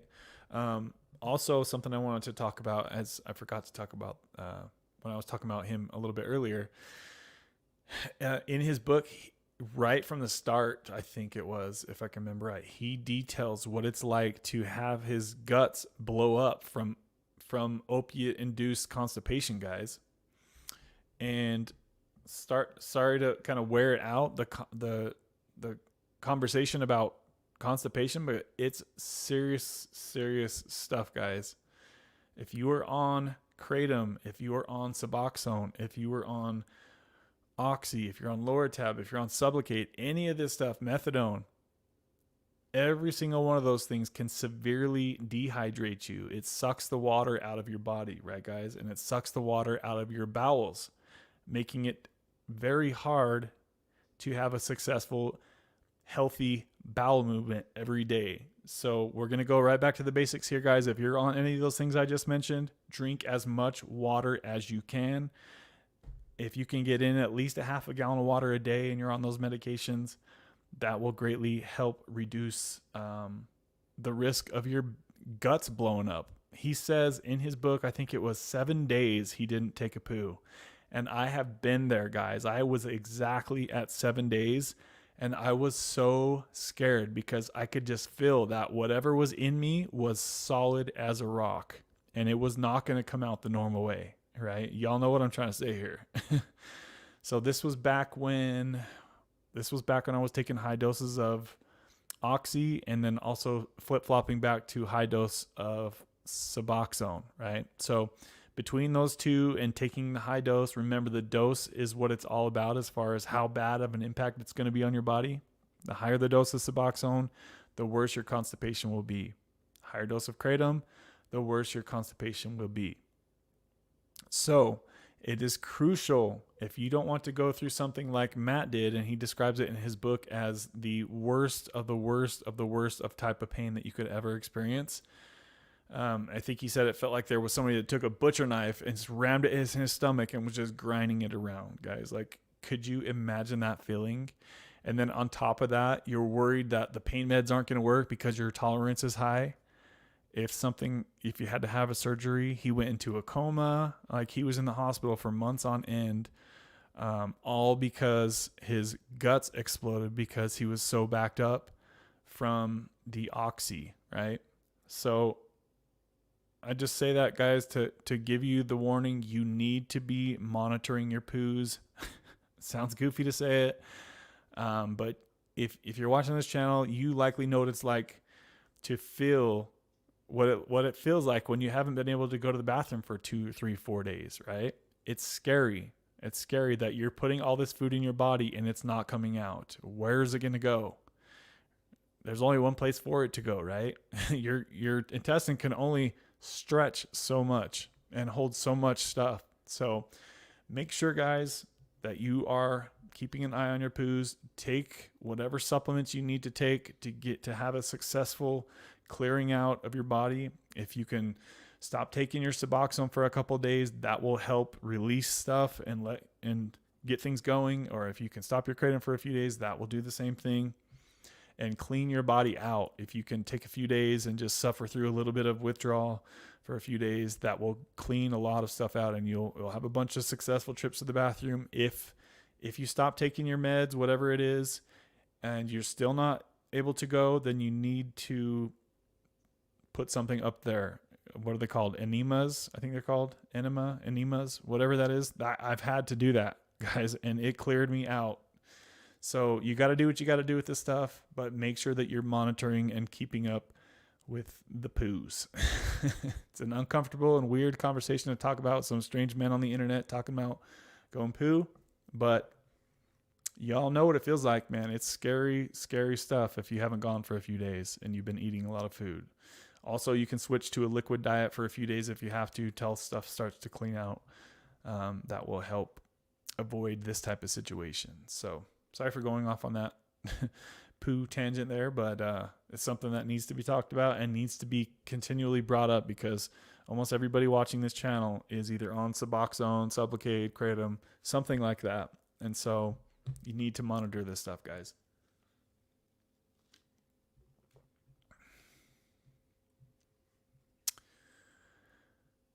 All right, continuing on. We've gone for 1 hour and 30 minutes. Charles says, I also read his book, Very Sad Way to Live. He spent millions of dollars on rehabs. Yeah, and that just goes to show you guys that money, success, fame, and fortune does not just mean you're going to be a happy camper, right? Look at how much money he had and look at how many addictions and problems he had. You know, many people didn't even know about this stuff until he passed away. I never knew about it while I was watching all those episodes of Friends. I never knew he was going through Suboxone and 1,800 milligrams of Oxy a day. I never had any idea about any of that. I think it was the fact that he was on subs, high doses of subs, for so long that MP had serious challenges. The circumstances of his death make me wonder if it was intentional and not an accident. Jerry, what's up, Jerry? Good to see you, bro. Did you change your name? It looks different on here. Something's different about your name. What shot are y'all talking about? Forgive me, I just joined. So we're talking about the once a month. Basically, it's a once a month Suboxone shot is the easiest way to explain it.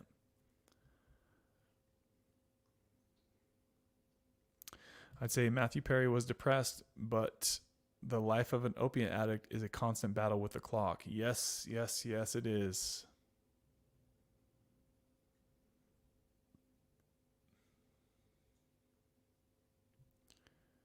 So Drew says, I've never heard of the Sublocade shot before. Before you get off of subs, or it helps you get off of subs? Yes, to both. A lot of people use the Sublocade shot to help get them off of Suboxone. And some people use the Sublocade shot if they don't want to go down the Suboxone path, right? And they just want to go from their whatever addiction it is to just taking a shot once a month and just letting that do the work for them. And by doing the work, I mean keeping them out of withdrawal, right? Keeping them steady and even feeling and not have to go through the highs and lows of opiate withdrawal.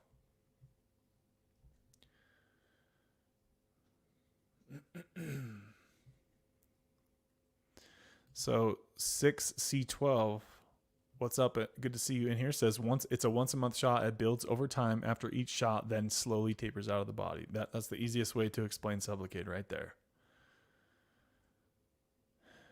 It's sort of like subs, just a shot to help you transition off. Yeah, it's the same ingredient that's in Suboxone, buprenorphine. It's just a very long acting shot. So instead of running out, instead of a 33-hour half-life, which Suboxone has, it's a 60-day half-life. So it's just it just keeps you steady all around the clock. KG Smith says, start my new dose on December 26th, so the day after Christmas.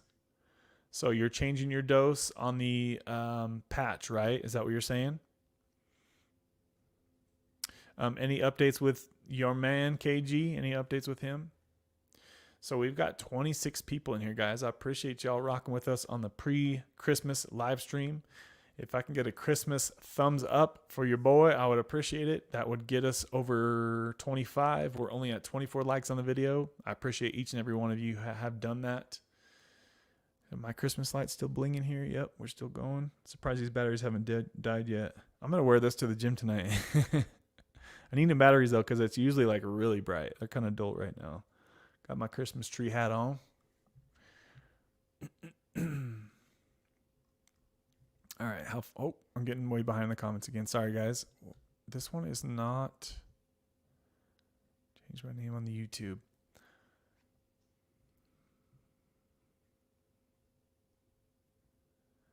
So you guys are getting a little bit away from me in the comments, so I'm going to go ahead and try to get caught up to y'all here as soon as I can.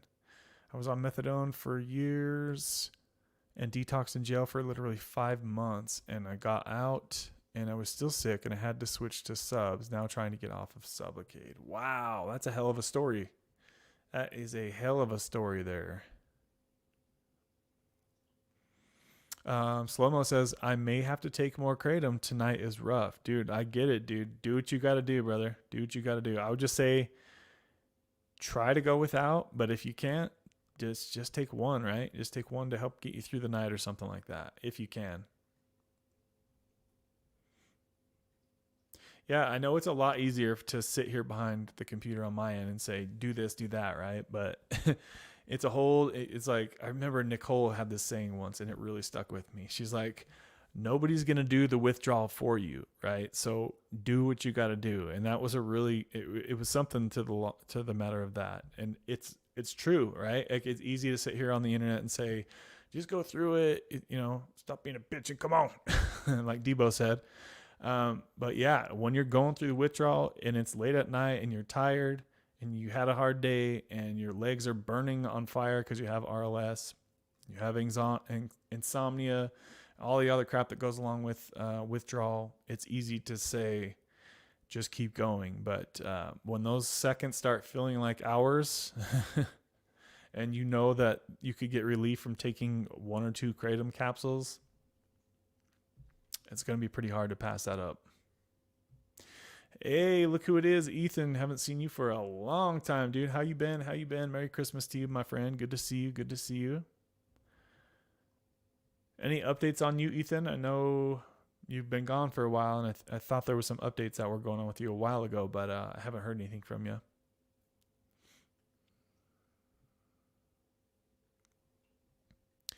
Thank you for answering, brother. Your channel is so important and it gives the advice people really need. Thank you. I appreciate that. Yeah, I just try to do what I can to bring information to people who need the information, right? That's basically all this channel is just information about Suboxone, kratom, opiate addiction, recovery, all that crap. Just people sharing their stories, basically, is what this channel is.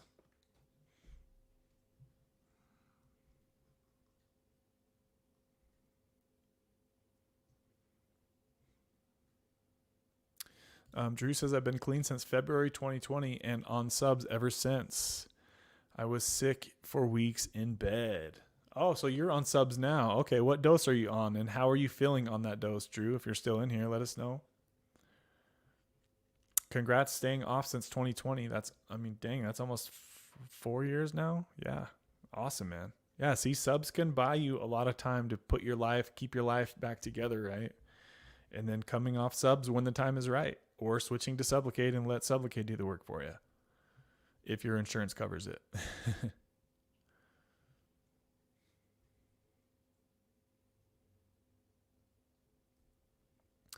Sounds like I'm the only one on site with spinal cord issues. That's why I'm so confused about getting the shot. Anyone out there know of anyone paralyzed and taking subs and thinking about the shot? Wow, that's a hell of a comment, Charles. Wow. I know Mikey has a lot of chronic pain, a lot of back issues, a lot of stuff. So Mikey's tried a lot of different things. To your situation, I know that's a really complex situation. I don't want to try to act like I have the perfect game plan for you. But I would just ask some more questions. Talk to your doctor, obviously, and that your situation is a little bit complex for my experience. I've never had chronic pain, stuff like that. So, are subs working good for the pain right now?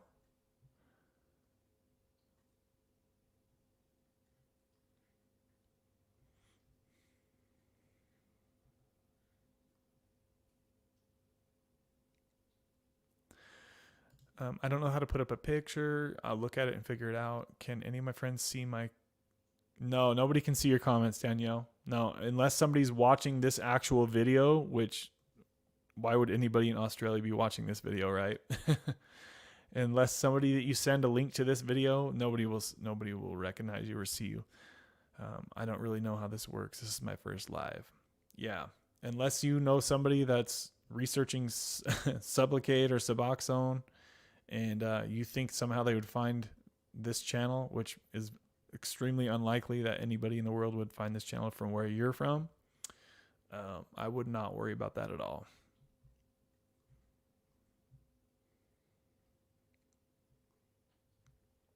I didn't realize how lucky we are in Australia. I hope you all get that too. Yeah, that is extremely lucky. Yep. Because like I said, it's $2,000 a month for that shot here for both of those shots. So I mean that's $24,000 a year. For many people, that's a nice house payment just to get the Sublocade shot, right? 24 grand a year, guys, and that's just for the medication. That doesn't include the doctor visits, the nurse injecting fee or whatever they charge. So at the end of it, that could cost you $30,000 a year if you're cash paying for Suboxone or Sublocade. That's not cool. Something needs to be done about that. It's not cool at all. Like, you guys know I've said good things about Sublocade, but I think that is really messed up that they would charge anybody that much, because you know damn well it probably cost them $5 to make that shot. Bupe is cheap, right? Look how cheap Suboxone tablets are, $1.50 a tablet. I mean, why is it what would that be, 2,000% more than a Suboxone dose? That's just rough math. I'm probably way off, but it's way more expensive to pay for that. Drew says, you're right about the water thing. I forgot to drink water because I don't feel thirsty on subs. I know it's sad, but it does something to that brain signal. Yeah, and that's another thing about the Matt Perry situation. He said in his book, he's like, I never drank water. Like, so he's got all these things going on. Earlier the day that he died, he was playing pickleball, right? So he was probably dehydrated from that, plus dehydrated from being in the hot tub, plus dehydrated from not drinking water, plus dehydrated from high doses of Suboxone, plus dehydrated, I think ketamine dehydrates you, plus whatever other medications he was on. He had too many things going against him. So you can't just blame his death on ketamine like some ads or news articles want to make it seem. I mean, he had diabetes. He, like I said earlier, he smoked 2 to 3 packs of Marlboros a day for many years. He talks about he was a hardcore drinker, so his body had gone through it for the years. He had blockage in his around his heart, so he didn't have full blood flow through his heart, right, guys? So just a whole bunch of different things contributed to his death. It wasn't just because he took some ketamine. Chances are, yes, if he didn't take that ketamine, he probably wouldn't have died. So I guess maybe you can say it that way. I don't know. It's really hard to wrap my mind around the whole thing. So I guess like what I just said really didn't make a lot of sense.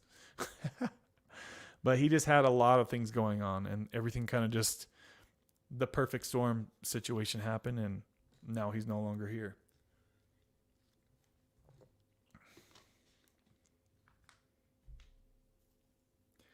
Fasting does help when it comes to taking breaks from whatever drug the person is taking. Tara says, I love the poo conversation. Laugh out loud. Suppositories, as I think was what I was meaning to say, are an option that might work for someone if it's backed up in there. Yeah, guys. If you haven't had a poo for 3-4 days, at that point, you need to go to the store and get some suppositories and push it up in there, let it melt your poo into liquid, and then you'll clear your guts out, and you won't be worried about your guts exploding inside you and killing you, right? They said that he had like a 2% chance to live when that happened, and he survived that. So, but he was in the hospital for a long time, all because his guts blew up. That's so scary, guys. That is so scary. I kind of want to say, let me know if anybody has heard this, if this matches what you guys have heard, for anybody that may or may not know. But didn't Ryan Leone, somebody said, I don't know where it was that I saw that, but somebody said the same thing happened to him, that his guts blew up like that, right? That's probably not the right way to say it. Y'all know what I'm trying to say, right? Is that why he was in the hospital? Because that happened? I'm not sure. Does anybody know? I'm definitely not sure. So I'm not trying to say exactly that's what happened to him too.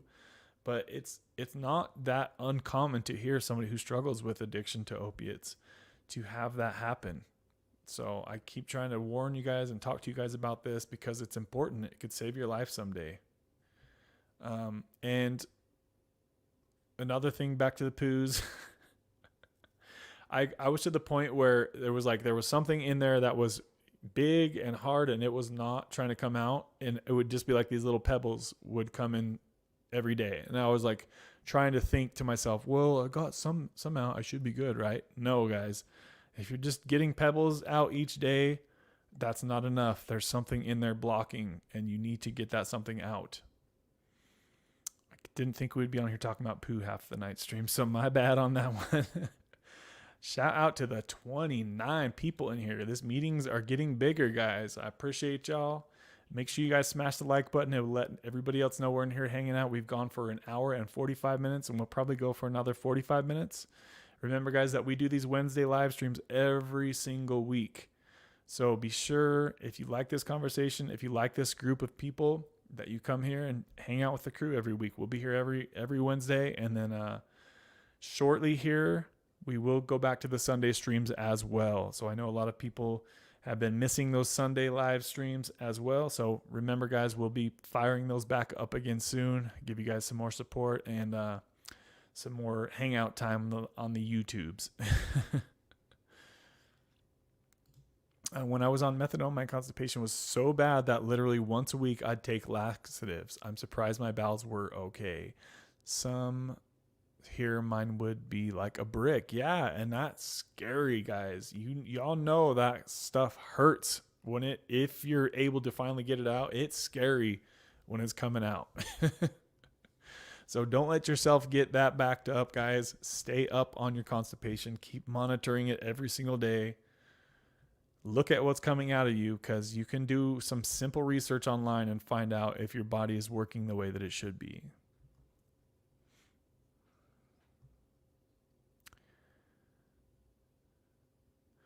Dope. Methadone and subs. Methadone, I feel, beat me up physically the most.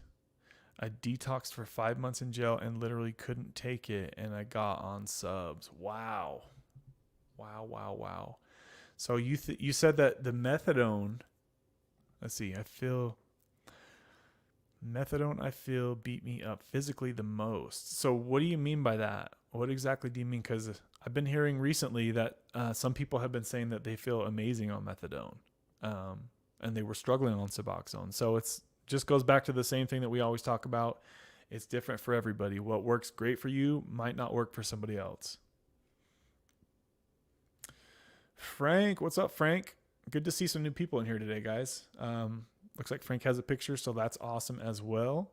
Frank says, hi, everyone. I'll have 3 years clean off of the Coca-Cola in March of next year. I have about 2.5 weeks clean off the 420.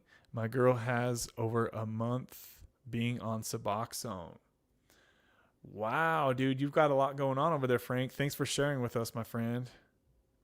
Thanks for sharing with us. Sounds like you're making some awesome progress in your life, Frank. So shout out to you, brother. So he says his girl has over a month being on Suboxone. So was she on the street drugs, fent, or what was she taking before she got on Suboxone?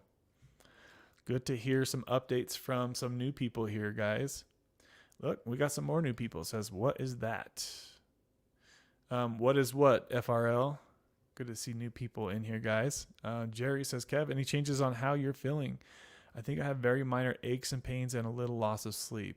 My sleep still sucks, guys. I can almost wake up every day, sometimes at like 4:30, and sometimes I can't get back to sleep. So that's been the main thing for me so far, is the sleep. If I have a really hard leg day, it kind of like triggers a little bit of RLS in me. And I'm pretty damn sure it's just from like really doing hard work in the gym on leg days.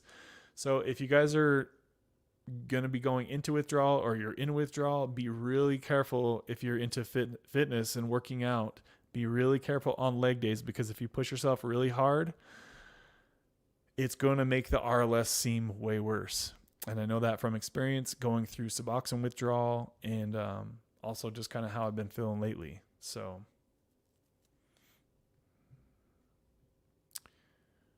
let's see. Frank says, thanks, Drew. Frank says, oops, I meant 2.5 months clean off of 420. I gotcha. I think I knew that's what you meant.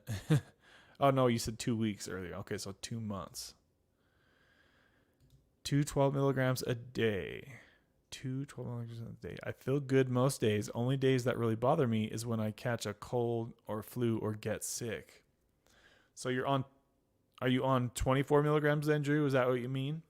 Are you able to use the bathroom with that dose, like on a normal basis? Make sure you keep up on that, brother. Keep up on that. I'm glad that you're feeling good. That's really what it all boils down to, is whatever your medication you're on, how is that working for you, right? Because some people, they don't feel good on high doses of Suboxone. Some people, they don't feel good on low doses of Suboxone. It all boils down to how is it working for you. So Ethan says, yeah, I had a relapse like 6 months ago. I remember you telling me about that, but I've been clean now for 1.5 months, back on subs. I moved to a different city. I had to get away from where I was. I love that, dude. I've done the same thing before as well. I had to move out of Utah to get away from a toxic relationship that I kept going back to, and also to get away from toxic friendships that I had in this area and the drug dealers that were nearby, right? So even though I only moved a state away, it was still 5 hours of space between me and all those situations. So it was a good reset for me. And when I felt like the time was right, I could return back to my home state. So, which is exactly what I did. And everything was good. No problems. So my insurance in Jersey didn't pay for Sublocade, but Vermont, my new state, covered it. I've been on dope, methadone subs, Sublocade journey. So that's awesome that your insurance is now covering it. That's awesome. That's a huge, huge help. And remember, guys, if you're not working or you're out of work or you're a low income person, talk to your state. You might have a good chance on getting on state insurance that will most likely pay for your Sublocade free of charge, right? So sometimes you got to use the system to help you through a rough patch in life, and that's okay. That's what it's there for, right? I don't really suggest to be milking the system if you really don't need it, but sometimes in life people struggle financially, and that's okay. That's why they have those things like that set up, right? Also, I've heard of people who don't have any insurance at all. They've been in a research group, quote unquote, to where they actually got paid to get Sublocade shots. How incredible would that be, to not only get the Sublocade for free, but to get paid? So check with your local health department, or check with whoever it is in your area that is connected to people who prescribe Suboxone or methadone, and start asking people questions if they know of anything like that, right? You cannot blame ketamine for his death. He had a lot of things working against him. So many underlying issues. Absolutely. I agree for sure. I think he would have died with or without ketamine in his system, just my opinion. Probably a blockage, super dangerous, she says.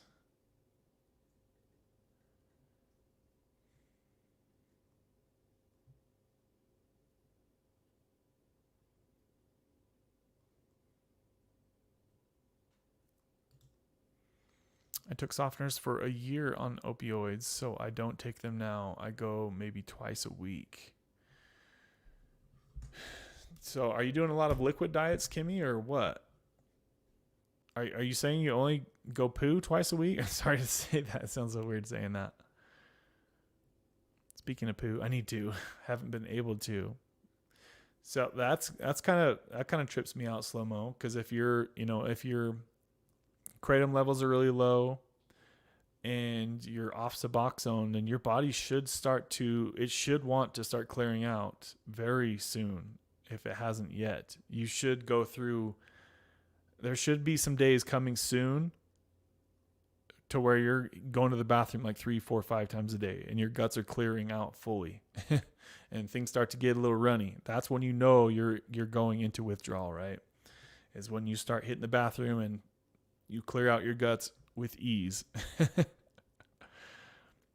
I did notice when I was on kratom, I had plenty of constipation. Kingdom Within, do you have any issues with constipation on kratom? And also, what's your current dose at, Kingdom? If you could let us know, brother.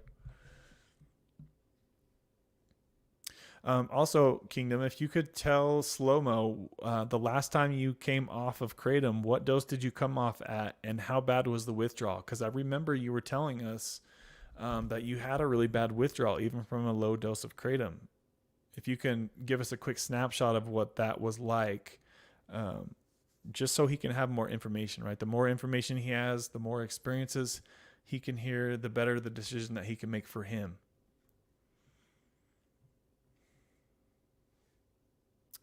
KG says, I'm still not going on my own. I've had days indoors, but I go, but for the most part, I don't. So she says, I still don't go to the bathroom on my own. Okay, so you're still needing to take supplements to help with the constipation. That's what you're saying, right, KG? If anybody can post in the comments what medications they've used to help their constipation caused by Suboxone or kratom or opiates. If there's any, I think Dr. Chris Park always talks about, is it Miralax? I'm pretty sure that's the one. A lot of people have said the same. I think it's Miralax, or is it something else?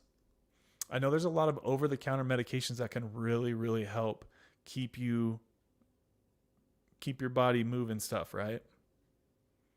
So if you have a secret sauce that you've worked out, post in the comments to let others know. We've got about 30 people in here, guys. I appreciate y'all showing up today. 30 people in here today.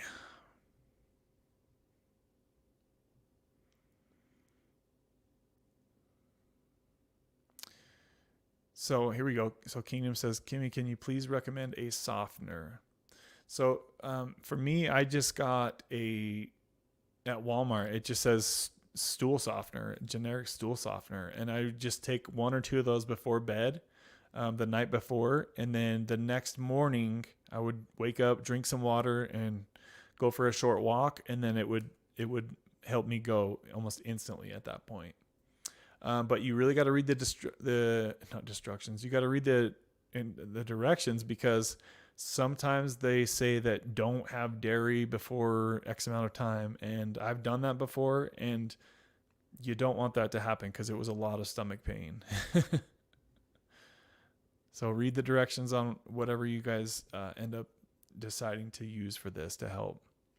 But always, always, always, number one is to drink enough water. 1/2 gallon a day if you can, more. That will greatly help all of these issues. And exercising too, running or walking, will help you with a quote unquote bowel movement, right? Because you're moving. Get your body for me. People, don't you know, it's about time. I bet nobody knows what that song was. That was old school.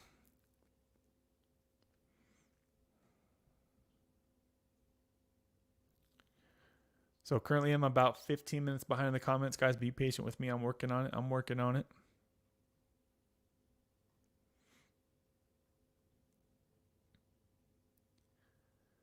So Frank says, my girl was on Fent. She's doing amazing on Suboxone. Dude, that's awesome. That's really awesome. Yeah, we recently lost a friend here on YouTube to a fentanyl relapse. Luke, I don't know if you've seen his channel or not, but he was on Suboxone and then he got off of Suboxone and he relapsed and it took his life not too long ago. So It's really scary times to be messing with street drugs in 2023. And y'all know it's just going to keep getting stronger and stronger from here. I was thinking a little bit earlier, I think that was yesterday, thinking about, remember guys like 15, 20 years ago where it was like Loratabs. Oh, you're on Loratab? Those are so strong, right? Those will mess you up. And then it was like the Oxys, and then the Oxy 30s, the Oxy 80s, and then that went away. Then heroin, right? And it's like, oh no, you're not on heroin. And now we're on this horse tranquilizer shit. It just keeps getting stronger and stronger as the years go. Now it's fentanyl with horse tranquilizer. It's like, how many more, how much stronger can this possibly get? You know, carfentanil. Fentanyl is 1,000,000 times stronger than Oxy. Like, you'll see commercials and you'll see ads talking about this. It's like, when is enough enough? Like, holy shit, dude. How strong can these drugs get? And why would you want to kill all the people you're trying to sell these things to? It doesn't make sense. Doesn't make sense to me. Doesn't seem like a very good business plan. Let's make this so strong that it would even kill a freaking giraffe and sell it to him for 50 cents. Not wise, son. Oatmeal. Yes, oatmeal really helped me too. I had to stop because it helped me too good. Yeah, oatmeal can really help. Yep, the fiber for sure. I forgot about oatmeal. It's been years since I ate that. It made me too good with the bathroom breaks. Yeah, it's a good idea. And also, you know, fruits and vegetables for sure. Banana, protein shakes, stuff like that can help too. So Drew says, yep, 24 milligrams, but not bad constipation, honestly. I think it's because I drink lots of coffee and eat oatmeal. Yeah, coffee can help as well, for sure. Yeah, that's good, man. That's good that you're not having issues with that. Have you had your testosterone checked, Drew? I know a lot of people, if they're on higher doses of Suboxone, they can have really low testosterone levels, which can create sexual dysfunction, sexual problems, right? So if you're having any issues, I'm not saying you are. I don't know how old you are. Obviously, the older you are, the more of an impact it's going to have on your testosterone levels and stuff. But might be worth it to just have a quick blood test to check your testosterone levels if you're on higher doses of Suboxone like that. How long has it been since you've been on street drugs, Drew? If you could let us know.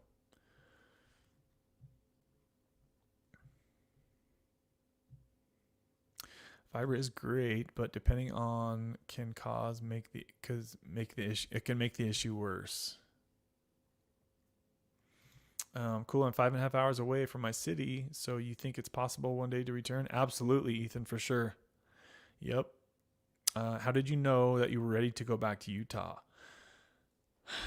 Well, I wasn't ever thinking about painkillers anymore. I blocked all the people that I could even get those from. So I was never in contact with them. They weren't on my social media when I had social media.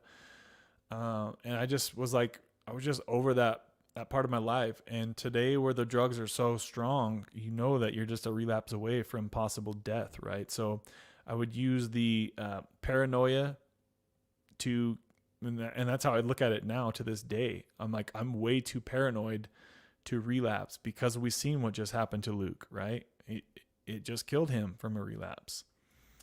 And so use stories like that as ammunition to help keep yourself safe from a relapse, right? But yeah, that was the main thing, was just to put some space. I was tapering my Suboxone while I was out of state, and things were going pretty well. So good to hear that you're back on Suboxone and you're safe where you're at, Ethan. So hopefully you're not like guilting yourself for being on Suboxone. There's a lot of people that do need to get back on Suboxone sometimes, and that's okay.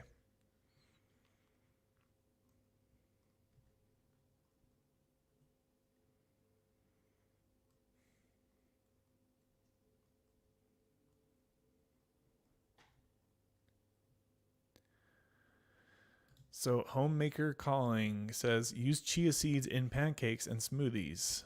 Great for bowel movements. A lack of fiber is the issue. Taking fiber is great. If fiber isn't the cause, it'll make constipation worse. Oh, I've always wondered about that. No liquid diets regularly, and I cut cheese out of my diet substantially. So that helped quite a bit then. Oh, I'm such a freaking cheesehead. I eat so much cheese. That would be hard to remove cheese. I'm not gonna lie. Don't know that, Kimmy, is usually help me find for the most part. I go almost every day, sometimes twice. But I also have short intestines that are rerouted, so that may be a me issue. Yeah, that's interesting to think about that. Yeah, that could change. Yeah, I didn't think about that till you said that. Yep, that could make things different for you. Yep. I see. Thanks for the tip. So Kyle says, "What's up, Kyle? I was on Suboxone since 2015. I was only on 8 milligrams max, and most of the time." And Kyle says, I was on 8 milligrams max most of the time and on 4 milligrams a day. On November 7th, I got 100 milligrams Sublocade injection, and I have been sleeping and feeling better than ever on the strips. Did you guys see that comment right there? So I'm going to read this comment again for anybody considering Sublocade. We've heard a lot of people's comments like this over the last year or two, right? Since Sublocade started being discussed on the channel. So Kyle says, I was on Suboxone since 2015, and I was on a max dose of 8 milligrams. Most of the time, I was on 4 milligrams a day. And on November 7th, he got his first 100 milligram Sublocade injection, and he has been sleeping and feeling better than ever on the strips. Why would you be sleeping so much better while being on the same medication, buprenorphine? I'll tell you why. Because of the long half-life of Sublocade. That's exactly why. And that matches exactly how it was for me as well. So I'm glad to hear that your first month, Kyle, is going well for you on Sublocade. Just know that it gets even better from here. And the way that I looked at it was my honeymoon, quote unquote honeymoon phase with Sublocade was basically from the second shot to like the 4th, 5th shot. It was like, this is absolutely amazing. Absolutely amazing. And so the day you get your second shot, you'll just be cruising that much smoother.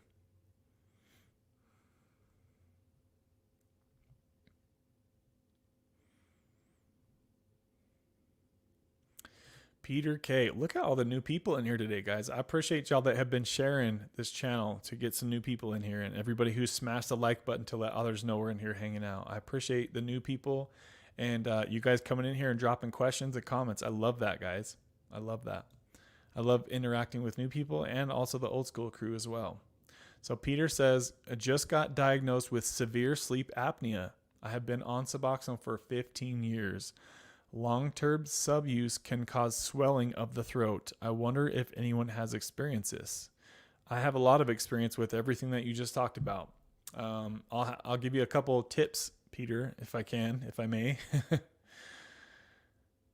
So let me read back to this comment here. So what dose of Suboxone are you on, Peter, first of all? And how long have you been clean from street drugs, second of all? Third of all, if you can, learn how to sleep elevated. I think I've made a couple of videos about this on my channel. I bought a memory foam sleeping wedge. If you can learn to sleep elevated, and what I mean by that is you're kind of like this. Kind of like that, right? So you're just sleeping propped up. For the longest time, I used pillows to prop my body up. But then I bought a sleeping wedge, and that made it even better. But if you can learn how to sleep propped up, it will keep the tongue from rolling back in your throat. Like it just think about gravity in your tongue, guys. When you lay down flat, your tongue, when it's relaxed, will fall back in your throat and block your airway, right? So if you can sleep propped up, your tongue won't be pushing itself back into the back of your throat. And that literally fixed my sleep apnea from day one. I'm not shitting you. I'm not kidding you. I don't have to wear no CPAP mask. Another thing to think about is I have a deviated septum, right? So if you have a deviated septum, many people have a deviated septum. You can kind of tell yourself by shining a flashlight up your nose. Look at the holes in your nose. If one of them is much smaller than the other one, or if it's fully blocked off or close to blocked off, you have a deviated septum. And if that is the case, you can have surgery to have that corrected. Or in the meantime, you can get those nose strips. I use them almost every night. You put them on and it sticks to your nose and it flares your nostrils out to where you can sleep through your nose much better. So you're not mouth breathing all night. If you're mouth breathing all night, you're not going to get a good night's rest. You're going to have accelerated teeth damage due to the dry mouth syndrome. And you're just going to feel like crap because you're not sleeping good and you're not breathing good through your night. And you'll probably be tired during the day all the time. You'll be dragging ass trying to get out of bed the next morning. So yeah, you might not have to go the mask route. I didn't want to have to wear a mask. Plus I know those CPAP machines are really expensive. So just a couple of quick tips, guys. If you or your partner are snoring really loud in your sleep, or if you have heard your partner or your partner has told you that you stop breathing in your sleep, then you have sleep apnea and it can kill you. It killed my uncle. It starts to cause your heart to grow abnormally large and you can have an oversized heart. And it's just really, really bad for your body because it literally, your tongue can block your airway in your sleep. And there were times, guys, I would wake up in the middle of the night and I was so out of breath. It was so fucking scary. That happened for many years and I had no idea what it was. And then I finally did some research and learned that's sleep apnea, bruh. And so I looked into how I could fix sleep apnea. And one night I recorded a video of myself sleeping, and it is very scary to see yourself choking on your own freaking tongue. That is so scary. So if you stop breathing in your sleep and if you've ever woken up and you've been fully out of breath and you didn't know what the hell was going on, that's sleep apnea, my friends. Alcohol can cause that to be worse. Suboxone could cause that to be worse. There's many medications out there that can cause that to be worse. So talk to your doctor, see what they say, come up with a good plan. But yeah, Peter, try some of those things that I was talking about. It'll definitely help you out. KG says, enema, Kev, I just don't go. Miralax. So yeah, Miralax for sure. I think Miralax can help a lot of people. I think I tried magnesium too. KG says I took magnesium for a while and I couldn't tell the difference. That relates to me and how it worked for me too, KG. I tried magnesium and I don't know if it was like the right kind of magnesium. I think there's like only certain kinds of magnesium that can help with constipation, but maybe I picked the wrong one. I don't know. I didn't really look too deep into it. Kyle says, I did feel loaded the first 2 or 3 days after my injection. It felt like the first time I took methadone. I didn't like it.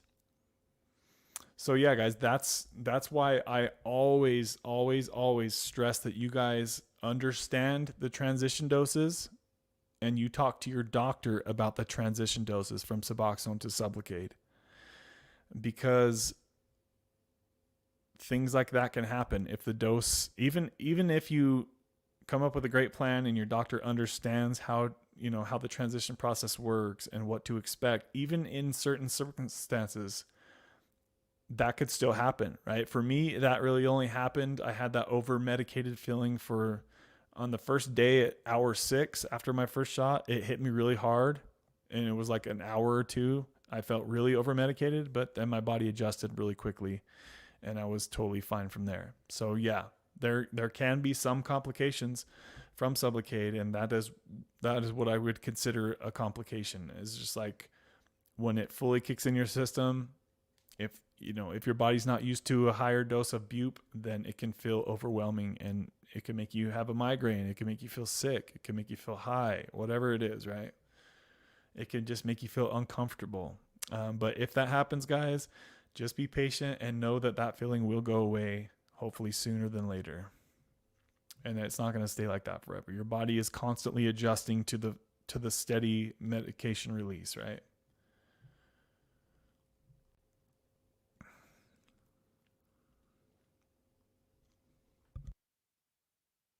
Sorry, guys, I'm getting a little bit further behind here.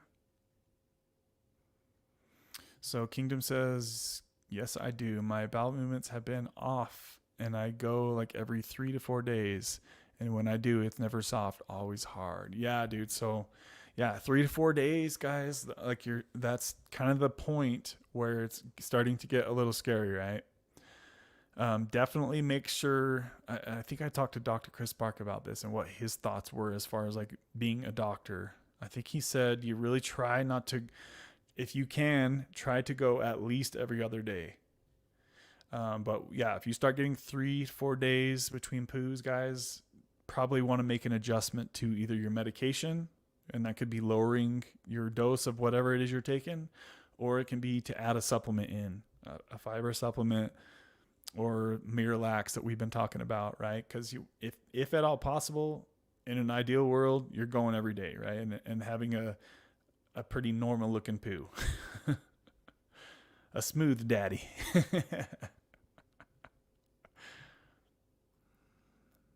I should just rename the topic of this video to call it poo, a poo discussion. But you guys know what it feels like. If you haven't gone for a while, it starts to get scary. Your stomach starts to hurt and feel bloated, and you're gassy because your body's like, dude, I gotta let some stuff out here. Have stomach aches, and you just feel and look bloated, and your stomach like pushing out, just uncomfortable. And it's hard to like hang out with someone and be happy in that moment when you're having stomach pain and you're gassy and bloated. It's just like not fun.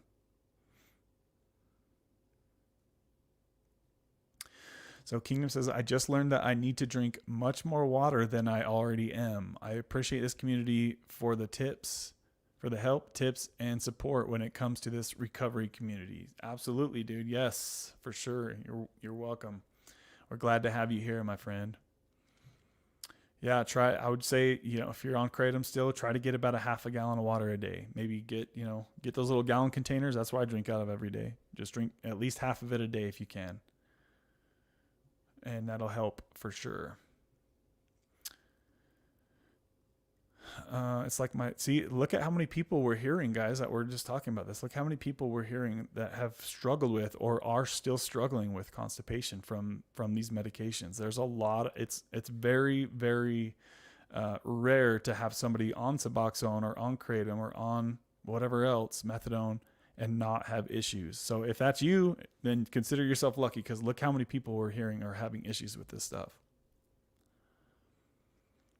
So here's Kingdom Within's kratom doses. Here's his daily schedule. As far as kratom dosage goes, so his daily schedule is 8 a.m. two pills and then at 10 a.m. 4 grams of kratom. 4 grams of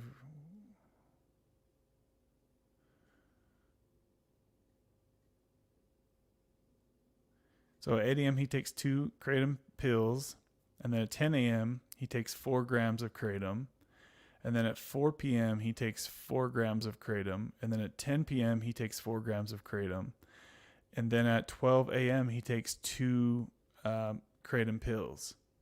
So you guys, and that kind of goes to what I was talking about with slow-mo. That's a big difference between somebody who takes, look how many times a day he has to take kratom. Now, keep in mind that he struggles with chronic pain, right? But what is that? 1, 2, 3, 4, 5 different times a day that he has to dose. So kratom really, really helps him with his pain, right? But it's something that he has to think about a lot because of the short half-life of kratom. You have to take it every 4 or 5, 6 hours, whatever it is. So it's something to consider when considering kratom, guys. Like I said, a lot of people get a lot of benefits from kratom. That's not even debatable at this point, but you just have to know what you're getting yourself into for sure. Kimmy says, and thanks for sharing that with us, Kingdom. It's good to see see you've got something that's that you figured out that works for you. But seeing the doses that you're taking and hearing that you are suffering from some constipation, it makes 100% sense to me, and that's exactly why, for sure. So, I know sometimes, Kingdom, that you talk about like cleaning out and stuff, and if you're able to do that, maybe if you can take a Sunday off sometimes, that should definitely help clean your stomach out, right? If you can take a day off, or lower your dose for a day, then that should definitely help you kind of clean your guts out.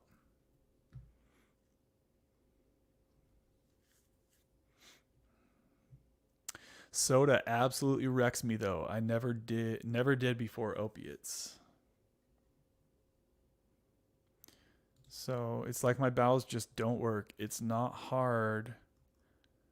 I've been going through this for 15 years. Yeah, I can relate to you there, KG, for sure.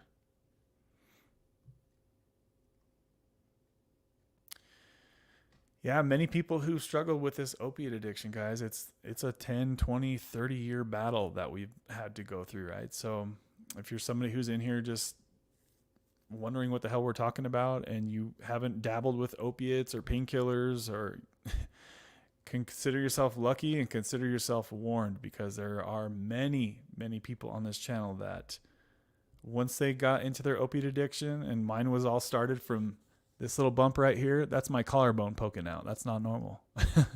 That happened in a motorcycle accident. Can you guys see that?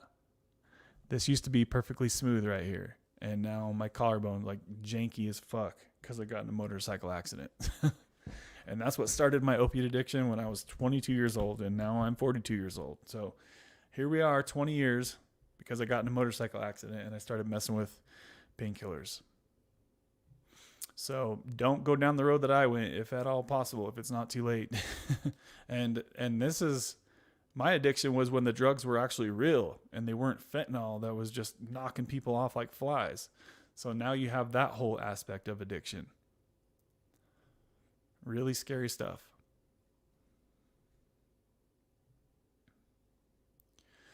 My girl is actually a professor at Quality Community College, and she was forced to get clean when CPS got involved and took her daughter. But now she's clean on subs and is super motivated to stay clean. That is awesome stuff, Frank. Thanks for sharing that with us. Although we've known each other for about 30 years, we started dating after all this happened, and after she kissed me, laugh out loud. That's good stuff, Frank. Awesome. Has she considered doing the Sublocade shot? That might be a good option for her if she doesn't ever want to, it sounds like she's kind of new to Suboxone, so she's probably loving life right now, honestly. But there might come a day when she gets sick of daily dosing. She might look into Sublocade at that point. Or she can always just taper off too. But definitely don't ever just cold turkey Suboxone. That's like putting yourself through hell. Oh, there's my boy Marky Rizzo coming through with a sponsor bomb. He is up in here. Hopefully he's in here listening right now. But shout out to Marky. He says, he said a $20 Cash App for Merry Motherfucking Christmas, mi hombre. He says. Marky always coming with the funny stuff. Let's fire up the sponsor bomb for Marky Rizzo. Shout out to you, brother. Good to see you in here. Hopefully you're in here anyway. Fire it up, baby. Oh, baby. Goes dropping bombs. Boom. Marky Rizzo dropping sponsor bombs. As always, shout out to you, Marky. Hopefully you are doing well, my friend, if you're in here, or if you see this on the replay crew. I don't see him in the comments section. Let me scroll and make sure. Yeah, I don't see him in here yet. Unless my computer's froze up. So I appreciate you showing love to the channel as always, Marky. Showing love, brother. Appreciate that. Merry Christmas to you too, my friend. Hopefully that your studying over there is going well. Where was I at on the comments? Okay, so I gotta start speeding up through the comments, guys. We've been going for 2 hours and 22 minutes. At this point, I am 25 minutes behind the comments, so I'm going to have to kind of speedy scroll from here. We'll probably wrap things up in the next 15 minutes or so if I can get caught up in these comments. If that's a big if. Let me see. I'm doing my best, guys. I'm doing my best. Okay. This part right here that Drew talks about, it wouldn't surprise me if I had low T. I still have all my hair, so you have good hair genetics. While my brother is almost bald, I could care less about sex most days, about once a month with my wife. So yeah, if you're only doing a once a monther, then I would almost put money on it that you have low T for sure. How does your wife feel about that? Is she okay with the once a month thing? I would definitely, I'm not trying to give you marital advice. Obviously, I'm not married, but make sure she's all right with it, because some people once a month isn't enough. And I've been in a relationship where I was the same way. I felt like it was a chore for me to do the once a month. And that was back when my tolerance was really high. Oh, Kimmy says, what were we going to say earlier? Oh, I was just going to talk about the Matthew Perry thing. That's what I was going to say. She's on subs as well. We got clean together. Awesome.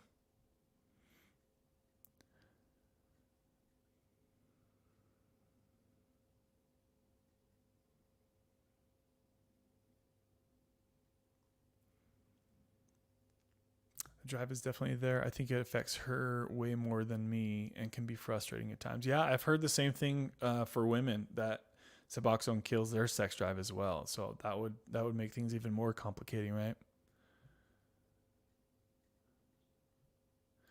I like the different. Homemaker says, I like the different info from all the truther stuff. I've been working with someone to get my health in order, so I'm getting good info here. Awesome. Yeah, I'm glad you're enjoying this.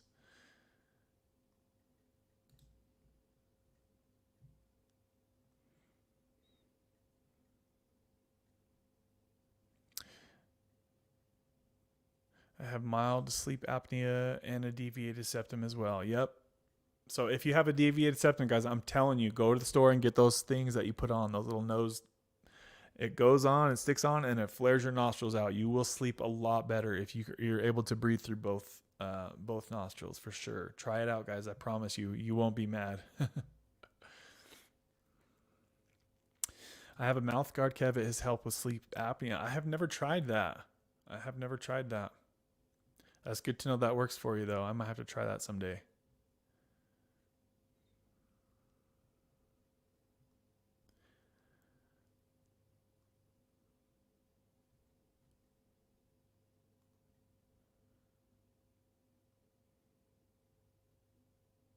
Testosterone was shot, Peter said. Yep. 16 milligrams of Suboxone for years. Got blood work and testosterone was shot. Yes, absolutely. That would be, I would put money that almost everybody who's been on high dose of Suboxone for many years will definitely be low on testosterone. Absolutely.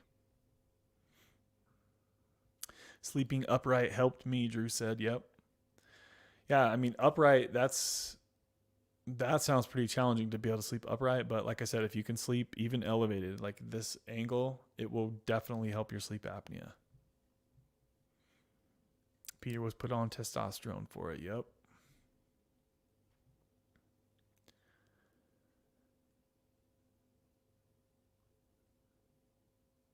So Peter went from 16 milligrams down to 2 milligrams of Suboxone. Take it real slow from here. Yes. Yep.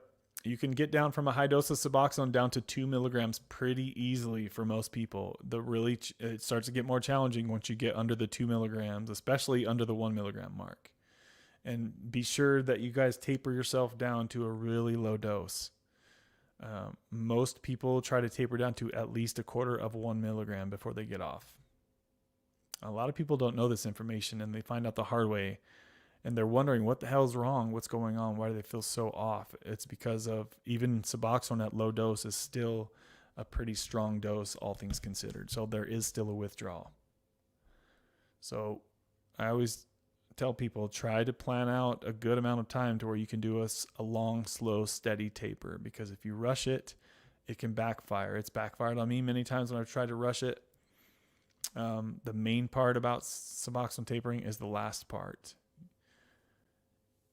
if I was, if I, let's just say, for example, if I was where Peter is, I'm now on 2 milligrams as of today of Suboxone. I would, if the goal was to get off, I would say take a good 6 to 9 months from 2 milligrams to taper yourself down to a quarter of a milligram.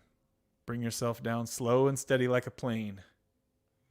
If the goal is to get off, right? If you just relapsed last week, then you probably don't really have much business getting off of Suboxone. That's up to you, obviously, and your doctor, but Suboxone is the cheapest life insurance that an opiate addict can get. And I've said that many times, and I will always say that on this channel. It can save your life, especially if you're out there relapsing on fentanyl.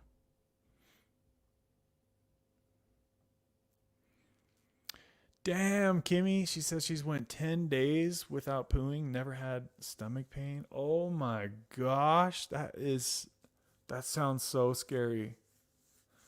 That sounds so scary. And was that after your surgery or before your surgery, Kimmy? Zach in the house. What? What up, Zach? Good to see you, bro. Speaking of the tapering down to low doses, Zach is up in here. CPAP made me feel much better and less tired. Awesome. That's good to hear that that's working out for you.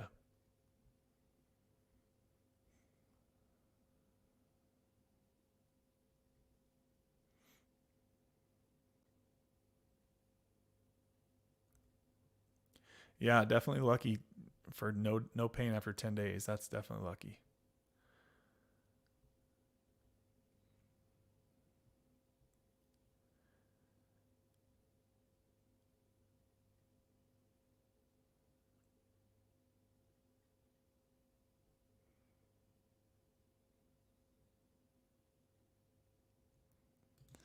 Drew says, I think the depression and just overall bored feeling after the severe pain withdrawal period can be worse for some people. Yeah, the anhedonia that everybody talks about, right?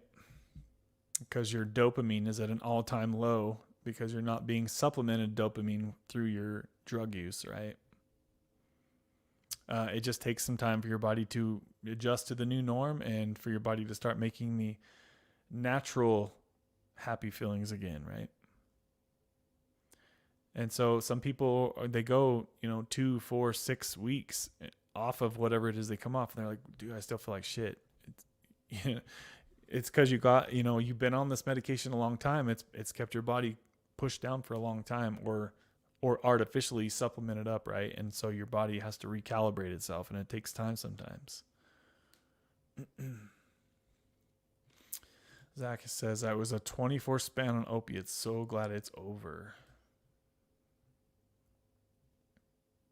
Don't know if she's considered Sublocade, but she's fully involved with all the court required therapy, group meetings, individual therapy, etc.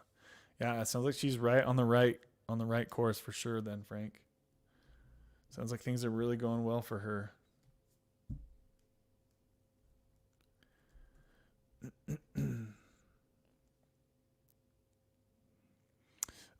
Drew says cold turkey sub is possible, but you need Klonopin for a few days to help you sleep. Yeah, anything's possible, right? But anytime I've seen somebody do a cold turkey Suboxone, it's almost, I would say, like 95% of the time they're going to be back on it, and not too much long down the road. So cold turkey Suboxone is extremely hard, but if you're really, really ready for a fight and you can get some Klonopin or other comfort meds to help you through, I'm not saying it's impossible, but 95% of the people are not going to be successful with that. But we have heard stories of people who have done that. It's not the most realistic thing, is what I'm saying. I've told her about videos I've seen about tapering Suboxone and to not go too fast, and talk to her doctor, of course. Anyway, I have to head out. Good chat, everyone. Best of luck with sobriety. Awesome, Frank. Thanks for chatting with us today. Hopefully you can make it to another live stream in the future. Remember, guys, that we do these live streams every Wednesday at the same time, and we always go for a couple hours at least. So maybe we could see you on a Sunday live stream as well sometime in the near future. We'll probably start doing those again soon. But good luck with everything, Frank. If we don't see you again, keep on trucking, my friend. I personally disagree that benzos are needed getting off of subs.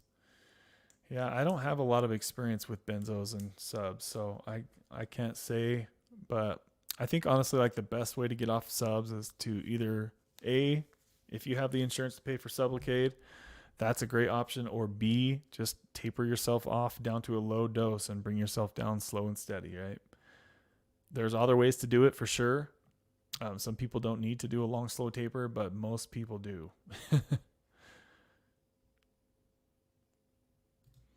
Easy fix for constipation from opiates. 1 to 2 ounces of extra virgin olive oil daily.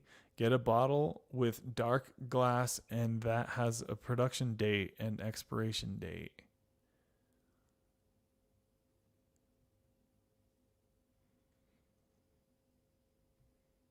So what is that kind of like? It's kind of like the engine oil theory, Zach. Is that what you're saying?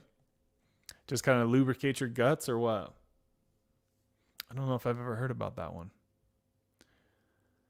Personally, I wouldn't recommend doing benzo either, Kimmy. Cold turkey is hard, and I remember some people telling me they got Klonopin in recovery to help them sleep. Yeah, and then it's like, you know, if they take a benzo to go through Suboxone withdrawal, then they're going to be worried about the coming off of the benzo, right? Which can be actually life-threatening versus Suboxone, which isn't life-threatening. So some people, they see it one way and some people see it the other way.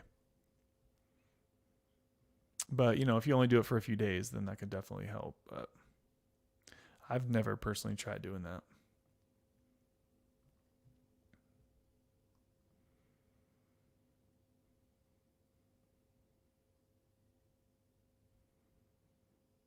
Oh, so she said that was after her surgery. Dang, 10 days after surgery.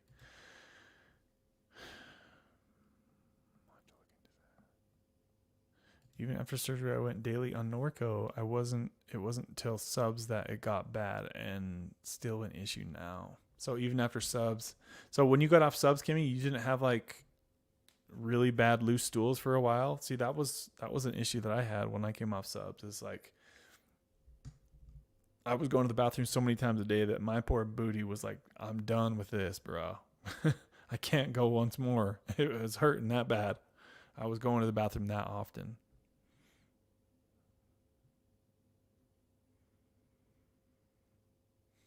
Gonzo's in the house. What's up, man? Good to see you, buddy.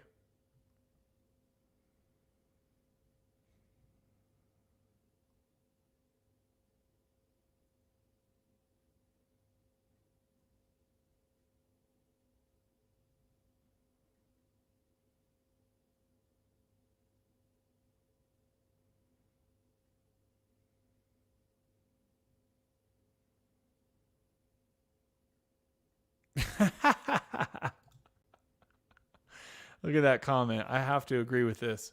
I feel like reports of people quitting subs cold turkey is up there with alien encounters. Yes. Yes, yes, yes. Very, very, very rare.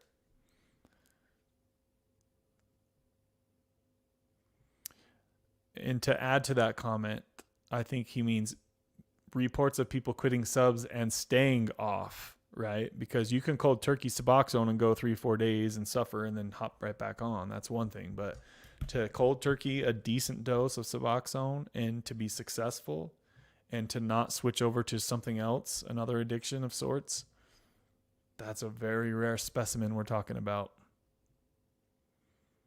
Jogging also helps with constipation. Yep, any sort of physical activity can help for sure.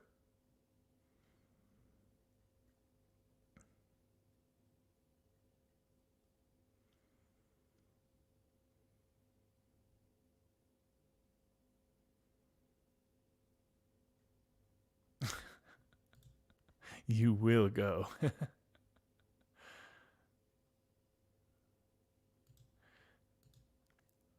I had poopy pants for 1.5 years after subs, Kevin. But the last 6 months back to constipation. Wow. Okay, so at least you had the clear out for a while and you gave your guts a break. Do you eat a lot of food now, Kimmy, or do you try not to eat a lot of food? Because I know that you've been talking about your weight loss stuff. So I wonder, do you do a lot more liquids or a lot more foods?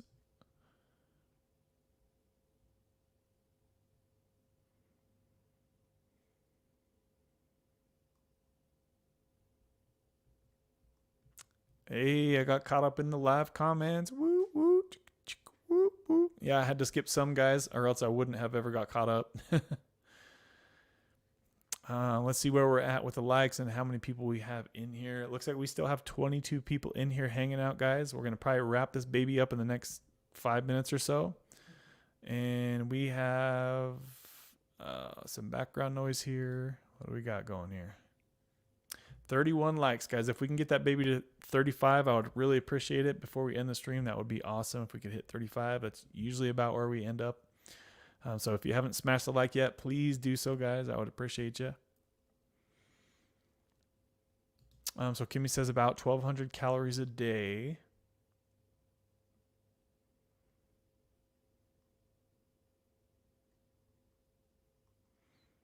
Oh, there's Mucky right there. He says, all the poo chat is getting me excited. Boop, boop, chicken, chicken, poop, poop, chicken head. Yeah, it's like the Wednesday poo chat stream, we'll call it. Thanks for that Christmas dono. Marky, I appreciate the love, brother. I appreciate you, man. Good to see you in here. I know you're a busy man. Me poo. Me poo, Marky. Those are the strong ones among us. That cold turkey. Yes, seriously. Yeah. Yeah, anybody can do a cold turkey is seriously like, damn, you have a high tolerance for pain. Poopy pants. Yeah, I always say that to somebody if they're being like, you know, if somebody's being like, boo-hoo, like this sucks, or complaining about something, I'm like, oh, you got some poopy pants. Kind of talking a little shit. KG says, y'all know I be running. It still doesn't help me. Are you getting enough water every day, KG?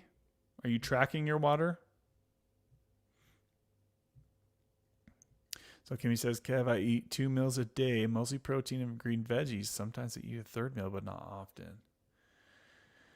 Yeah, I mean, the fact that you're doing protein and veggies, you would think that even just doing that would kind of help smooth things out, but it's interesting that you're still having issues.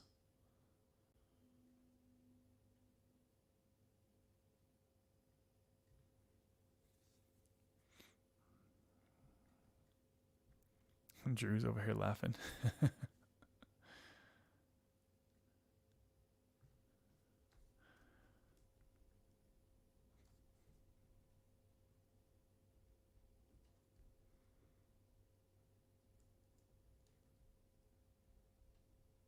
Just remember, guys, that you are all my babies.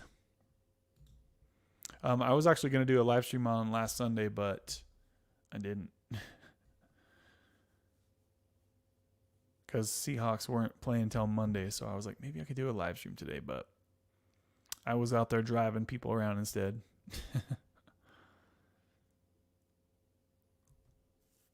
So remember, guys, that Tara is going to, she's going to go live as soon as we stop this live stream. So go over to her channel, and here's her name right there, guys. You can simply find her channel by typing in Tara Smiling. Very easy to find her channel. So she's going to hop on live here soon. As soon as I close out this stream, probably give her a few minutes to get set up. Kimmy says, I got to bounce, guys. Have a good night. All right, Kimmy, we love you, girl. Thanks for chatting with us tonight. Thanks for having me on your channel yesterday. And also, thanks for the donation today. I appreciate the love that you show to this channel, Kimmy. We will see you soon, girl. Gonzo says, rope and roll is the only medication I took that took care of my RLS, but it must be prescribed. It's a medication for Parkinson's still. Insomnia is still going to occur during acute withdrawals. Yep.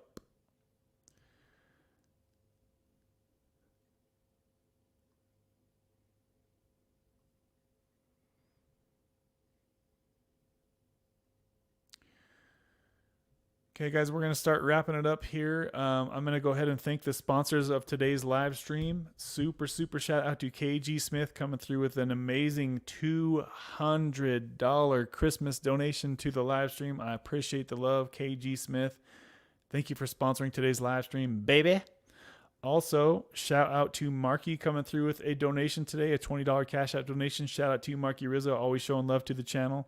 Kimmy B, baby, ooh, baby, with a $50 Cash App donation. You guys showing the love up in here today. I appreciate you guys coming through.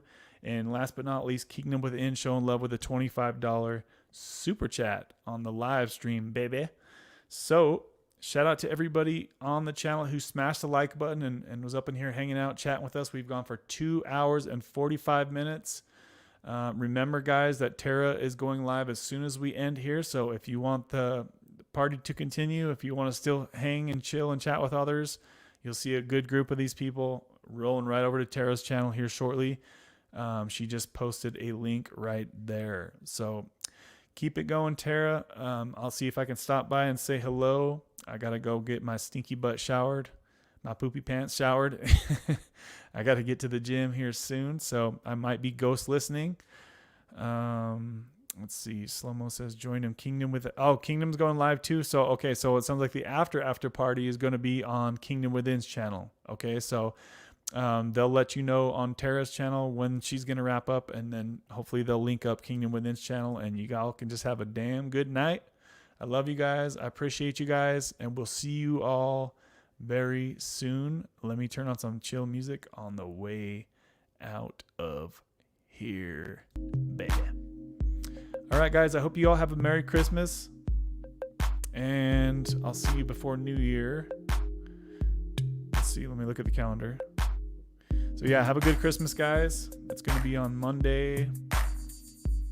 And maybe watch out for no, it's going to be Christmas Eve, so I probably won't do a stream this Sunday. Maybe I'll say hi real quick. But all right, we'll see you guys soon. Smash the like on the way out. Bye, guys.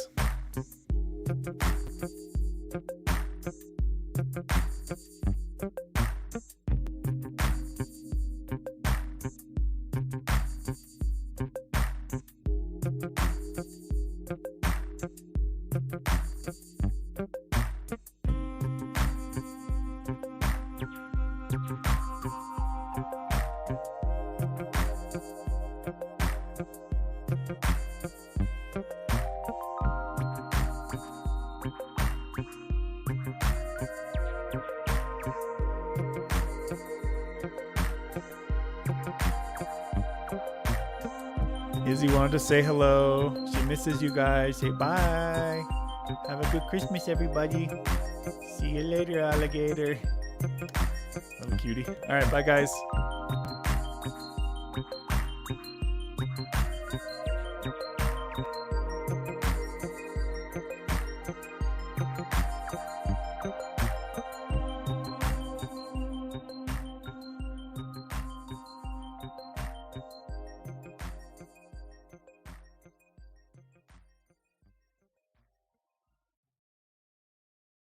Because I'm wild, yeah.